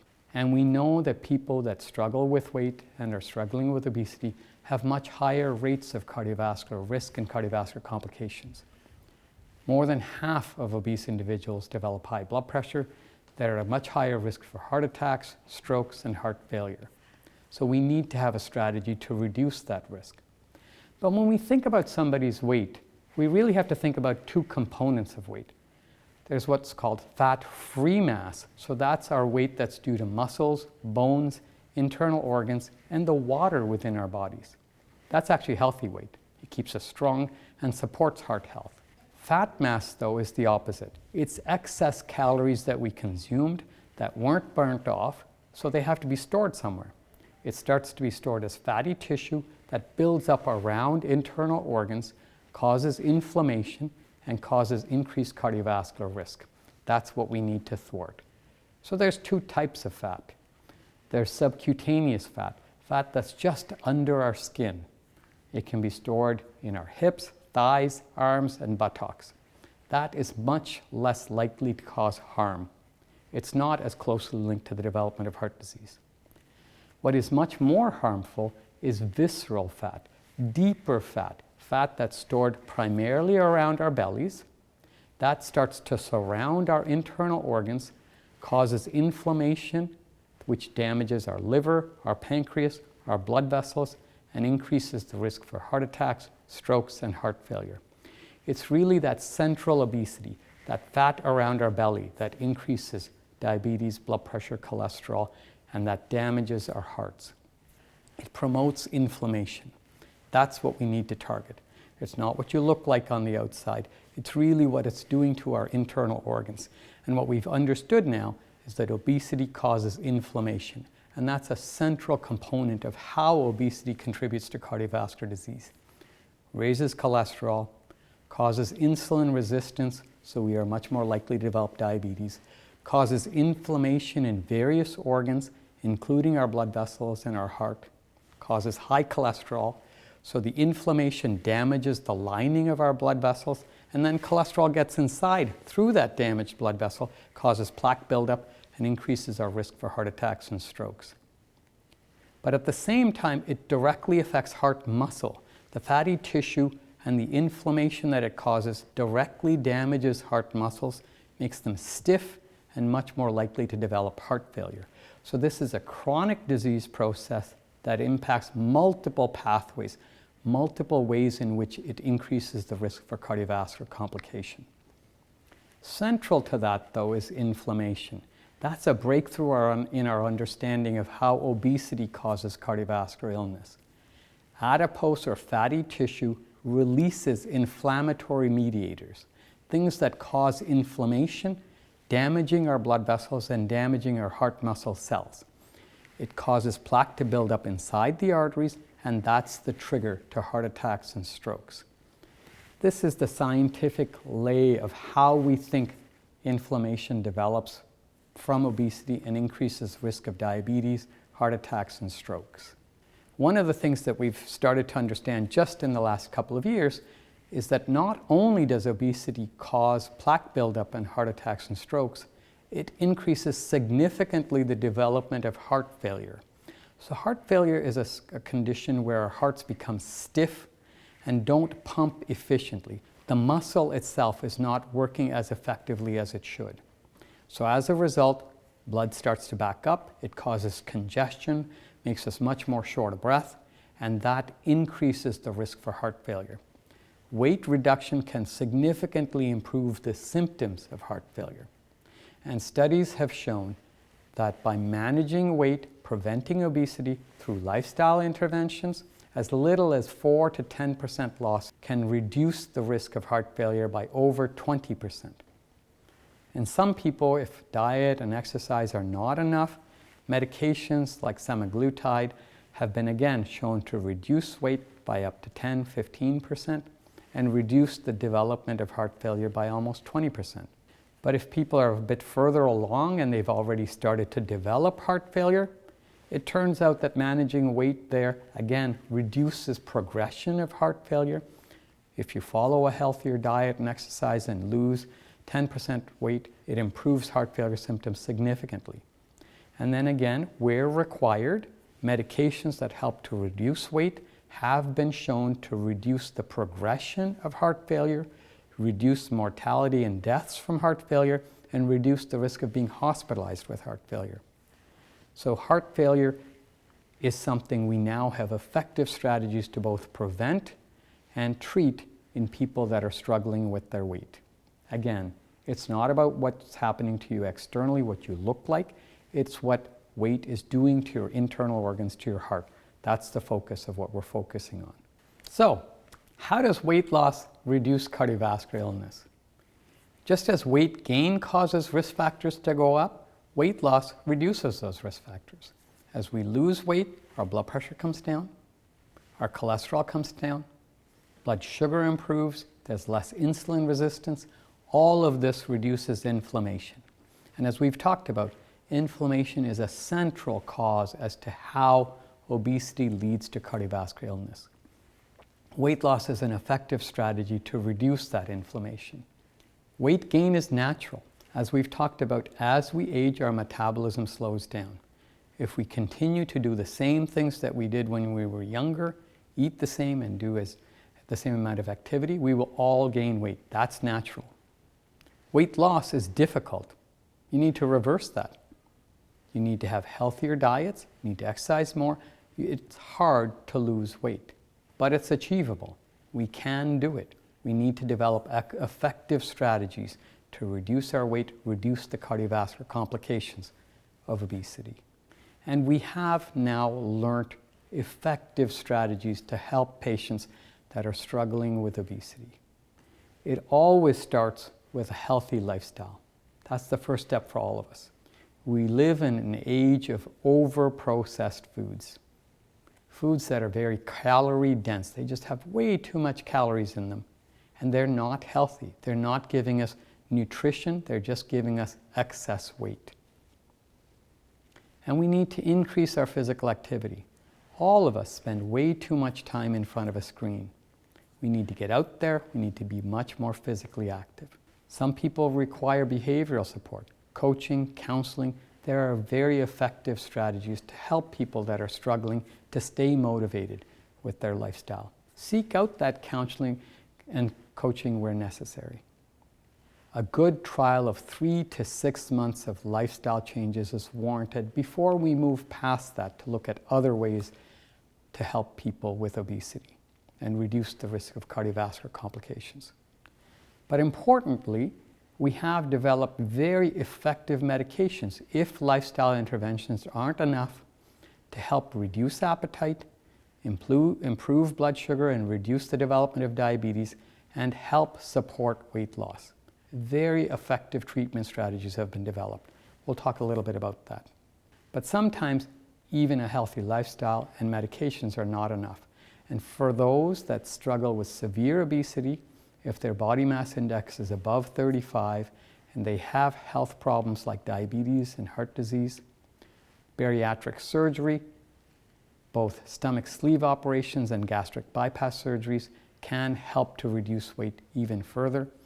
And even in those without cardiovascular complications or diabetes, if they're really obese with a body mass index above 40 and other treatments with diet, exercise, and medications have failed, bariatric surgery may be an option. The goal, remember, is not how you look like on the outside. It's better health, living longer, and less heart disease. And we have understood how to help people achieve those goals. It always starts with lifestyle interventions, though. We need to change our nutrition, what we're eating. We need to become much more physically active, and we need to work at longer and more deep, healthy sleep and stress management. All of these are important contributors to the development of cardiovascular illness. As our dietitian has spoken to you earlier, there are a number of diets that have been looked at that can help both to reduce weight and reduce cardiovascular risk. Not every diet is appropriate for every individual. What works for your background, what you eat naturally, what your culture eats, all of those things need to be taken into consideration when we choose a diet. If you choose a diet, you want to choose something that you can stick to over the long term. Choosing a diet that you can only stick to for a few weeks, a few months, is going to have a very marginal impact on cardiovascular risk. It's really what you can do over the rest of your life that's important. And there are a number of diets that have been studied and shown to reduce cardiovascular disease event rates. The most studied diet is called the Mediterranean Diet Plan, or the Preventive diet. And that has been shown to reduce cardiovascular events anywhere between 28 to 30%. And the Canadian Cardiovascular Society strongly recommends this as a potential dietary intervention. But not everybody a Mediterranean diet is appropriate for. There are other diets that have shown benefits as well. The Portfolio diet, the DASH diet, other diets that are rich in fruits and vegetables, higher in fiber. All of these potentially impact obesity and help reduce cardiovascular events. So you have to choose a diet that's appropriate for you, one that you can stick to. But what's central to all of these diets is what's the triple phrase of fresh, real, whole. We want you to eat fresh foods, real foods, not processed foods, and whole foods. So diets that are rich in fruits, vegetables, whole grains, and lean proteins can help reduce the risk of heart disease. Limiting our saturated fat and trans fat intake, the amount of sodium and salt in our diet, and added sugars in the diet, cutting them out, will help to promote heart health. Eating a healthy diet helps to manage cholesterol and helps to maintain a healthy weight. We need to make appropriate dietary choices. But beyond diet, physical activity is actually essential for cardiovascular health. Regular physical activity is important for all parts of health. It improves our general well-being and benefits people of all weights. Weight loss is not the only benefit of exercise. Exercise is great for your overall well-being. So what do we recommend for physical activity? We want people to do 150 minutes of moderate to vigorous intensive aerobic activity. So when we think about that, what does it mean to be moderate to vigorous? Well, moderate means that you can't sing if you're exercising. You can carry on light conversation. Vigorous means that it's at a pace that you can only say a few words before you have to stop and take a breath. We want you to work at a point that you're not exhausting yourself, but you're getting a good calorie burn. So 150 minutes of moderate to vigorous aerobic activity over the week, spread out over 3+ days per week, is essential. We've shown that as minimum as 10 minutes of physical activity in a day can significantly impact cardiovascular health. But beyond aerobic activity, it's also really important that we add resistance training, strength training, to maintain muscle mass. Muscle is where much of the sugar and cholesterol is metabolized. We need to maintain that for our cardiovascular metabolism, but maintaining muscle mass has other benefits. It reduces the risk of frailty, falls, fractures, a number of benefits from it. Underlying all of these recommendations is the idea that we need to reduce sedentary time. We've become a very sedentary population. We're staring at our TV, our phones, our computers way too much. We need to do a lot more physical activity. Reducing sitting time, sedentarism, is an essential goal of promoting heart health. And it turns out that fitness is more important than body fat at any weight, particularly as we age. A number of studies have shown that regardless of weight, the more fit an individual is, the less the risk of cardiovascular complications. People that are more fit live longer, live healthier. So regardless of your weight, please make it a priority to try to incorporate adequate physical activity, both aerobic activity and strength training, as we've talked about. But it's also important that we work at other parts of our lifestyle. Sleep is essential for cardiovascular health. Lack of sleep increases the risk of obesity by 55%. The recommendation is that adults try to get to 7 to 9 hours of quality sleep each night. Poor sleep is linked to weight gain and obesity. Sleep deprivation increases blood pressure and inflammation. And as we've talked about so many times, inflammation is a key cause through which heart disease develops. Stress also increases heart disease by as much as 40%. We live in very stressful times. And in these times, we need to have effective strategies to manage stress. Stress is a contributor to cardiovascular illness. And managing stress is essential. Chronic stress causes heart disease by increasing blood pressure, increasing cholesterol, and again, increasing that inflammation we've talked about so many times. Relaxation techniques such as meditation, deep breathing, yoga can help reduce stress and improve your heart health. Regular exercise, getting enough sleep, also helps to reduce stress levels and improves our overall health. All of these things crosstalk. Developing an effective lifestyle strategy that can help manage these risk factors is a key part of promoting heart health. Certainly, we need to all avoid tobacco exposure. We had made a huge progress in our combat against smoking through the 70s, 80s, 90s, and early 2000s. But since the pandemic, we've seen a significant increase in both smoking rates and vaping rates. And we know that tobacco exposure from any cause increases cardiovascular risk. Smoking is a major contributor to heart disease. It damages blood vessels, increases blood clots that can trigger heart attacks and strokes. Quitting smoking helps to reduce heart disease risk and improves our overall health substantially. Some people get concerned that smoking, if they quit, they'll gain weight. And some people actually use smoking as a way to lose weight. Don't use smoking as a way to lose weight. The harm from smoking and nicotine exposure far outweighs any benefits you might get from the minimal weight loss it can promote. There are other ways to lose weight. Do not use smoking as a strategy to lose weight. We now have effective smoking cessation strategies that are available to individuals through nicotine replacement or other therapeutics if lifestyle interventions are not enough for you to quit smoking on your own. Seek out the help. There are supports available at your family physician and various clinics, including our own center, to help people quit smoking. Quitting smoking helps to protect your heart. Even 1 cigarette a day can increase your risk for heart attacks and strokes. But the more you smoke, the greater your risk. So every cigarette you cut out in a day reduces your risk. The goal should ultimately be to avoid all smoking and vaping. Even 1 cigarette or 1 vape per day increases the risk for heart attacks and strokes.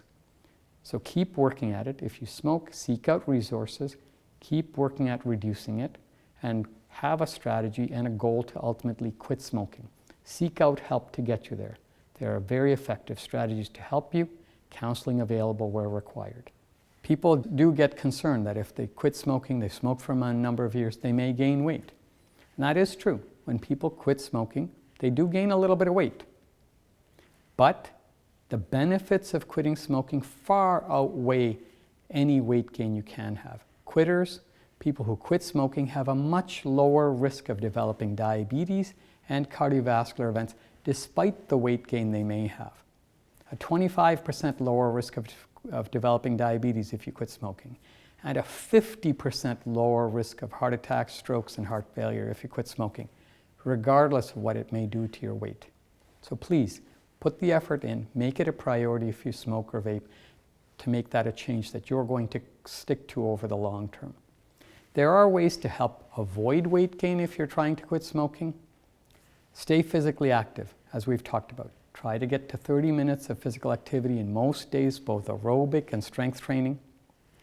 Limit alcohol intake. Alcohol is just simple calories. It will cause weight gain, and often there's a link between alcohol intake and smoking. It can trigger cigarette cravings. Avoid excess alcohol. Make healthy diet choices. Eat more fruits, veggies, lean proteins, less calorie dense, less processed foods, whole grains. All of that will help to maintain your weight. And you might need to seek out modification behavior counseling programs to help both quit smoking and to help avoid any weight gain that may occur from it. There are very effective counseling and support programs available. Please seek out the help. There are ways to keep your heart healthy as you go down your journey of quitting smoking. But all of these lifestyle treatments to help lose weight and reduce cardiovascular risk are challenging. Weight regain is very common. There is a biology that regulates our appetite that causes weight gain. It's often genetically derived. Our bodies, in fact, have a set weight point. It wants to get to a certain weight as we age. And it tries to defend that weight. As we try to lose weight through diet and exercise, the body actually increases hunger signals that causes us to eat more potentially and regain that weight. Energy expenditures, how much we burn, starts to diminish as we lose weight.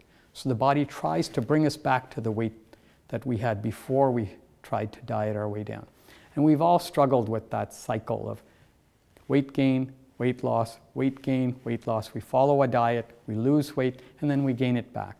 That cycling is very common, and it's a very natural part of the body's defense. It wants to get you back to a certain weight. It's just not healthy if you stay there. So we need to develop strategies to overcome that. The typical weight loss we expect when people follow diet, exercise, lifestyle changes, they can lose about 5 to 7% weight over time.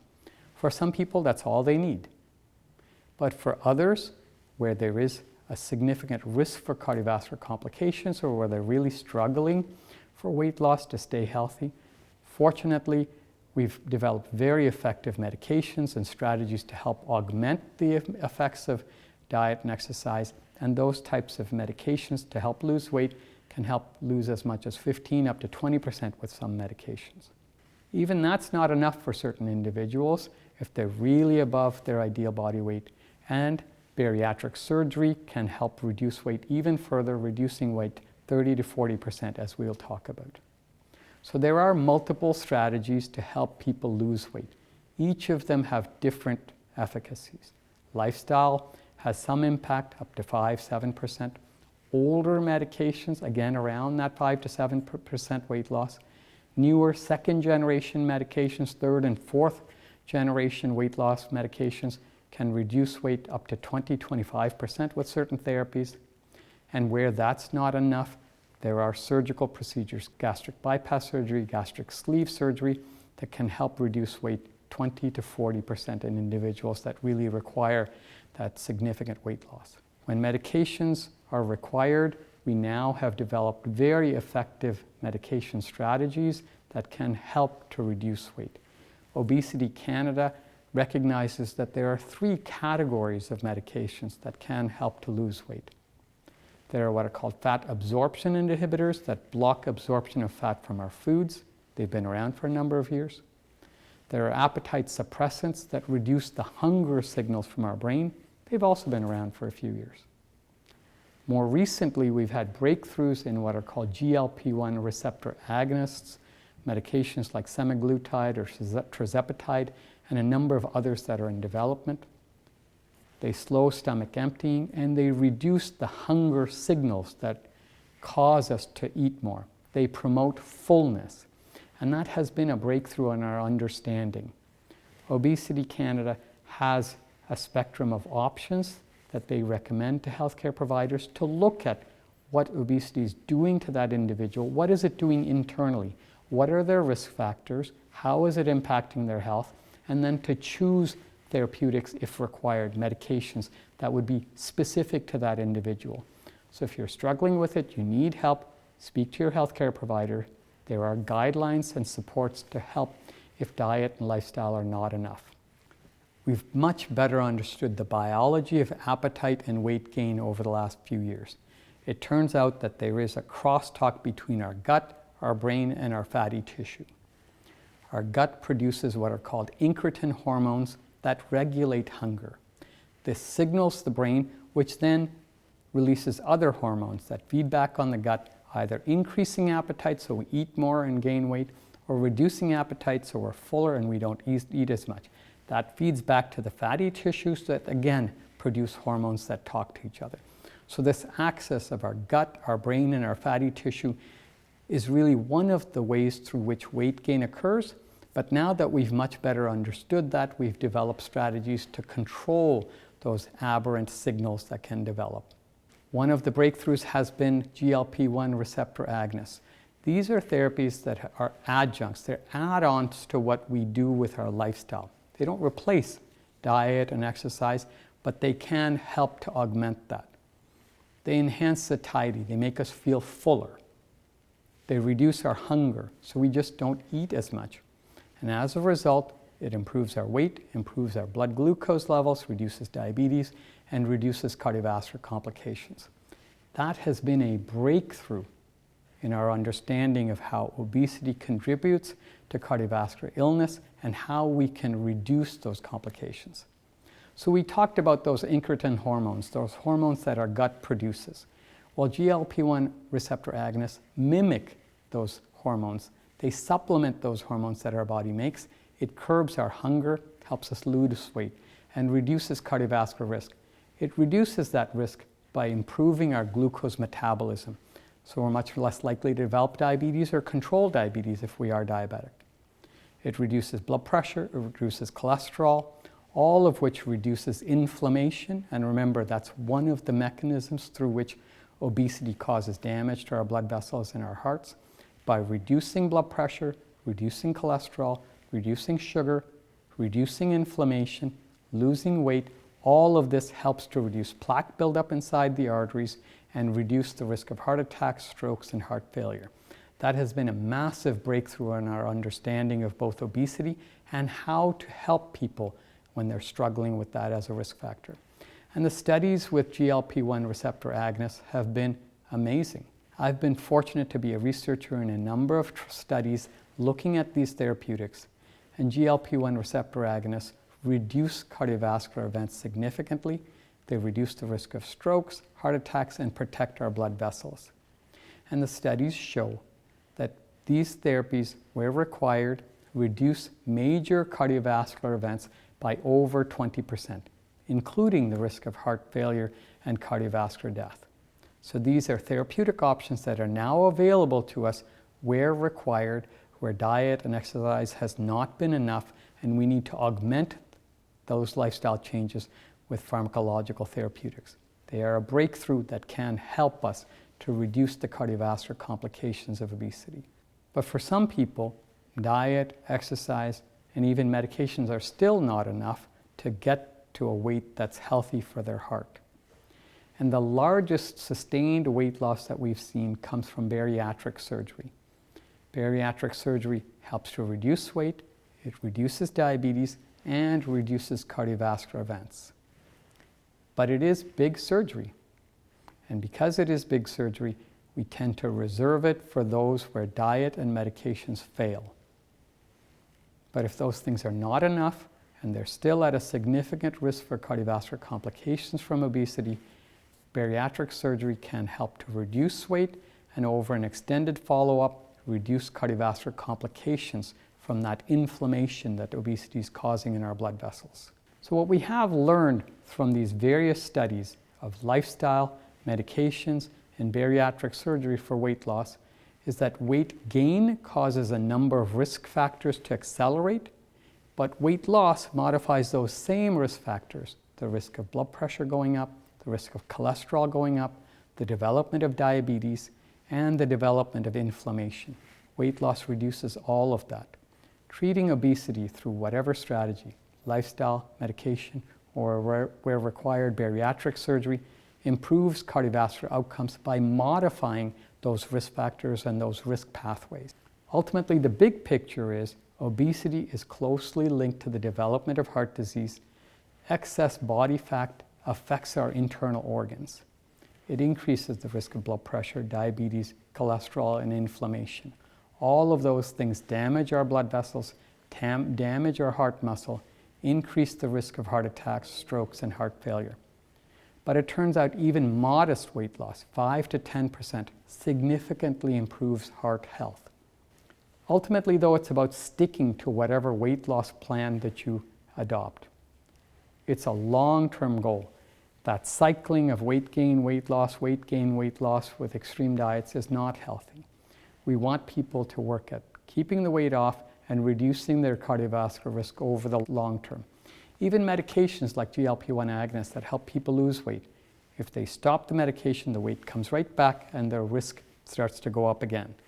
Whatever strategy you adopt, whether it's diet, exercise, bariatric surgery, all of them work, but they work over the long term, and you need to stick to that.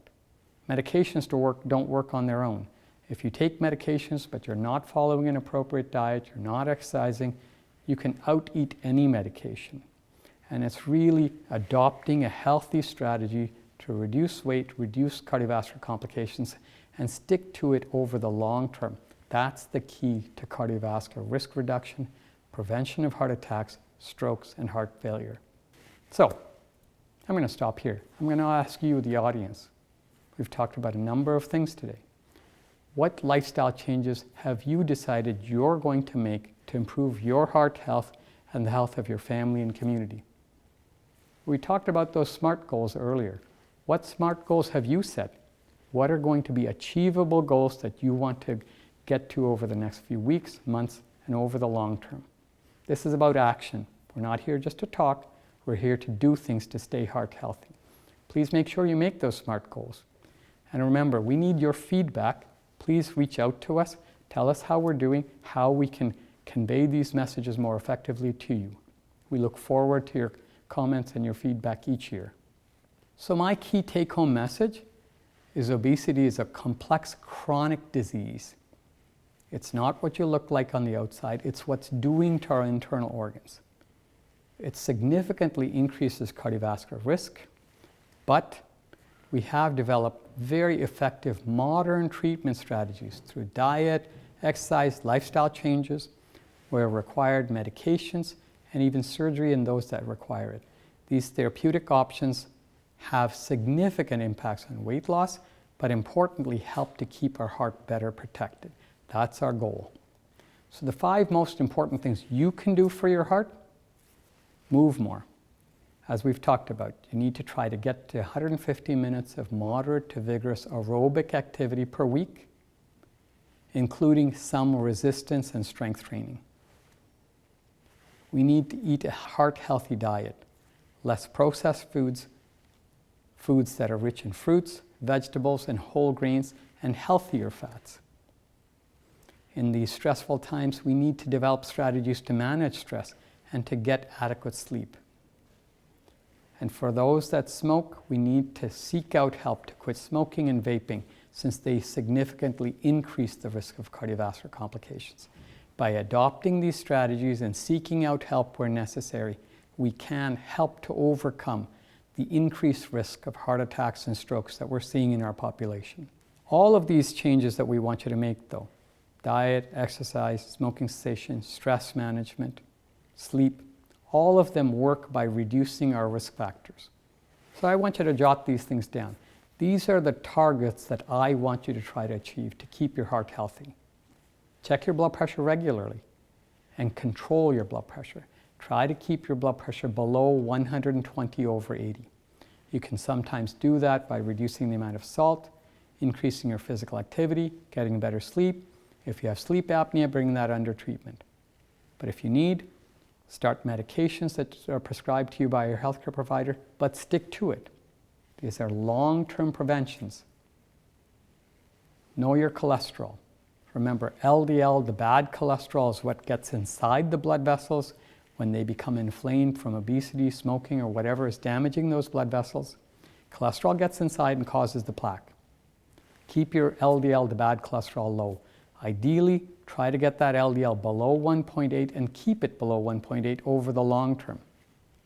Again, you can do some of that by eating better, low fat, low simple sugars, higher fiber diets, increase your physical activity.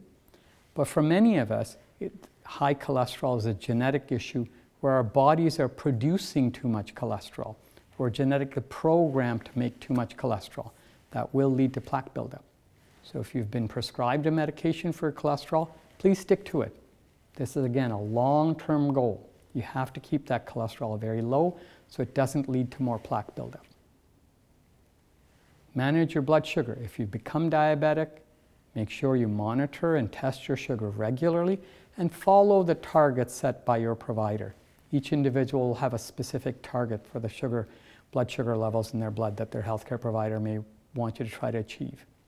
And if you've been prescribed medications for your diabetes, please take them regularly. Never stop or adjust your medications without consulting your healthcare provider. By doing all of this, we can help to protect your heart, keep your heart healthy, and reduce the epidemic of heart attacks, strokes, and heart failure that we're starting to see across Canada and around the world. We can control most of the risk factors that cause heart disease. This was a study from a few years back that showed that 90% of the risk of heart disease are things we can control. We can control our cholesterol. We can quit smoking. We can control diabetes. We can control high blood pressure. And we can control that abdominal, that visceral obesity, that weight gain around our bellies, all of which increases inflammation and increases the risk for heart attacks and strokes and heart failure. But by controlling all of that, we reduce that inflammation and protect our heart health over the long term. And this is very much a long-term goal. But it turns out that those changes that we make to our lifestyle, not only does it prevent heart attacks, it reduces the risk of strokes and reduces the risk of cancers. Sticking to a healthy habit protects your body in so many ways. All of these things crosstalk. Eat a heart-healthy diet. Reduce the amount of alcohol. Increase your physical activity. And put every effort into quitting smoking and vaping. By doing all of that, we reduce the risk of all-cause death by 25 to, in some cases, over 40%. These are things we can control. We can reduce the risk of cardiovascular and other health complications by a healthy lifestyle. But ultimately, prevention starts with you. You need to be motivated. This is a long-term goal. You've joined us today because you want to make that change. So replace an unhealthy habit with a healthier one. Perhaps start with eating a healthy diet. But take one step at a time. Start more physical activity. Maybe start with 10 minutes a day, add time to it gradually, increase strength training. All of these things work together. Stay motivated over the long term. Staying motivated is essential. There is no quick fix. Complications from obesity, diabetes, cardiovascular risk happen over the long term, and the changes that we need to make are also long term. So set realistic goals. Don't set goals that you can't achieve in that time span. Set those SMART goals. I don't want you to get frustrated. It's not about frustration, it's about motivation. Stay motivated over the long term. You can do this. We have the science to help prevent heart disease and treat it. We need to stay motivated. Sometimes buddying up can help maintain that motivation. If we fall off the track, we lose our motivation. The person that's working with us to stay healthy can help us get back on track. Buddying up is often a good strategy for that. Get back on track if you've fallen off the wagon, you stopped exercising for whatever reason, too much stress, not enough time, an injury. As soon as you can, get back on track, buddy up, stay motivated. And reward yourself when you get to that goal that you set for yourself, that SMART goal you set. You decided that a month time you were going to be exercising, walking a mile a day. You've gotten that at a month, reward yourself. Pat yourself on the back, set your next goal. Keep working at it. But remember to be your own advocate. There are very effective strategies to help reduce the risk of obesity and cardiovascular complications. If lifestyle interventions are not enough, be your own advocate. Seek out help. Ask questions from your healthcare provider. Are there other things you can do to reduce your cardiovascular risk and protect your heart? It's your heart health. It's your family's heart health. Stay motivated. Together, we can do this. We can prevent heart disease and prevent the complications that are starting to increase in our population. We have the science. We now need to implement that science. We need to stay motivated over the long term.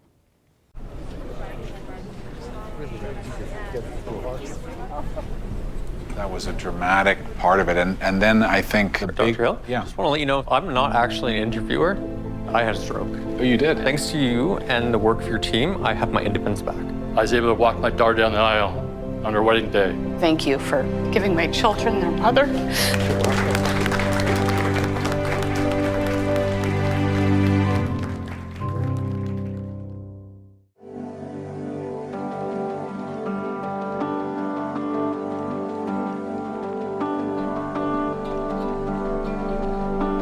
I hope you found this event helpful. I've certainly learned a lot. Putting an event like this obviously takes a lot of people and a lot of effort. As many of you know, there's someone behind this event who pours her heart into this event year after year. Michelle Pandey is the driving force that brings Healthy Heart Day to life. What began as a tribute to her mother has grown into a powerful mission to build a healthier community and empower people to take control of their heart health. Michelle is a former ICU pharmacist and a lead researcher at the Cambridge Cardiac Care Centre, where she leads an outstanding team dedicated to advancing heart disease prevention and care in our region. But beyond her credentials, it's her passion, her energy, and her unwavering commitment that truly makes this event possible. Michelle, thank you for your vision, your leadership, and everything you do to keep us moving forward. Events like this don't happen without an incredible team behind the scenes and strong leadership guiding the way. We are deeply grateful to the dedicated members of the Cambridge Prevent Clinic, and especially to its chair, Dr. Mike Lowry.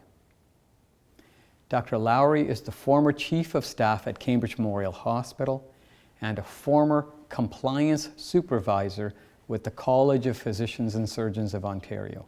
He brings decades of clinical experience along with exceptional leadership and oversight to ensure that this event remains relevant, impactful, and truly meaningful each year. Mike, thank you for your leadership and for helping make today possible. Behind every successful event like this is someone who brings people together and inspires action. As our patient and community representative, Kesh Disanaki does exactly that. Her passion for outreach and advocacy is truly infectious. She leads our social media efforts and helps bring the community partnerships that make today possible. Kesh, your energy, your dedication, and your commitment to heart health reaches far beyond this room. Thank you. Thank you for everything you do. It takes a village to put an event like this together. And these are the leaders of our village, the Healthy Heart Day Committee, that helps to promote heart health. These are experts in business, advocacy, and community affairs. They volunteer their time. It's through their expertise and their commitment that an event like this continues to successfully be put on, now into its 22nd year. Our Healthy Heart Day Committee this year included Dr. Mike Lowry, Kesh Disanaki, Dr. George Matai, Joanne Bender, Patrick Ramcharitar, Ann Cameron, Daniel Coleman, Jennifer Devenish, Stephen Gray, Jal Wadia, Graham Sylvester, Sean Penny, and Michelle Pandey. Thank you to the Healthy Heart Day Committee. This event would not be possible without the generous donations of funds and in-kind donations from our sponsors. We need to recognize them. Cambridge Cardiac Care Centre sponsors this event year after year with the partnership of the Cambridge Cardiac Rehab Program. Its staff are essential to the success of this event. Our media sponsors are essential to help get the word out to you, the public. I am heartened that these media sponsors make it a priority to help promote heart health in our region. With their support, I believe we are building a healthier community and empowering people to be strong, vibrant, and heart healthy. Rogers TV, Rogers Radio, and the Waterloo Region Record have really helped us to get the word out to you so you know how you can find us, how you can get the information you need to stay heart healthy. Of course, an event like this, with its exceptional speakers and community engagement, requires a lot of resources to put together each year. We are thankful to these healthcare corporations who have generously supported this event through these many years. Their commitment to health promotion is exemplary. Amgen Canada, Bayer Canada, Boehringer Ingelheim, KMH Cardiology Centers, Lilly, and Novo Nordisk are among the partners that have helped us put an event like this together. This is a community event and relies on our community for its ongoing success. I am ever grateful to the City of Cambridge for its ongoing support of this event. The leadership of the Mayor and the City Council, as well as the staff of the City of Cambridge, are essential to the ongoing viability of this event. The NAP group at RBC Wealth Management is another community leader who has always come forward when asked to help put this event together. And it's through their help that we help to promote heart health in our community. Thank you, Amanda. Element Print and Copy have been a year after your supporter to get our posters and flyers put together. Thank you for your support. This event raises much needed dollars for the Heart and Stroke Foundation of Canada, and we thank the Heart and Stroke for their partnership and for all that they do each day to improve heart health of Canadians. Thank you. This event is a fundraiser for the Heart and Stroke Foundation. Please follow the link below and donate to contribute to the heart health of Canadians. I must thank the incredible staff of the Cambridge Cardiac Care Centre, whose sole mission is to ensure the heart health of our community. I'm so fortunate and proud to work with such talented and dedicated people who always go above and beyond what is asked of them and who are essential to the success of this event. Thank you so much for who you are and what you bring to this event and to our community. You are making us healthier. At the heart of this event is a very special person. Healthy Heart Day is dedicated to the memory of our beloved Grandma Linda, who we lost far too young and far too soon to diabetes and heart disease. Her strength, her love, and her spirit continues to inspire everything we do here today.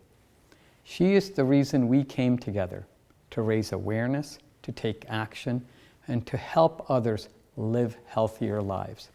Grandma Linda, we love you, we miss you, and your legacy continues to guide us as we work to make a difference in our community.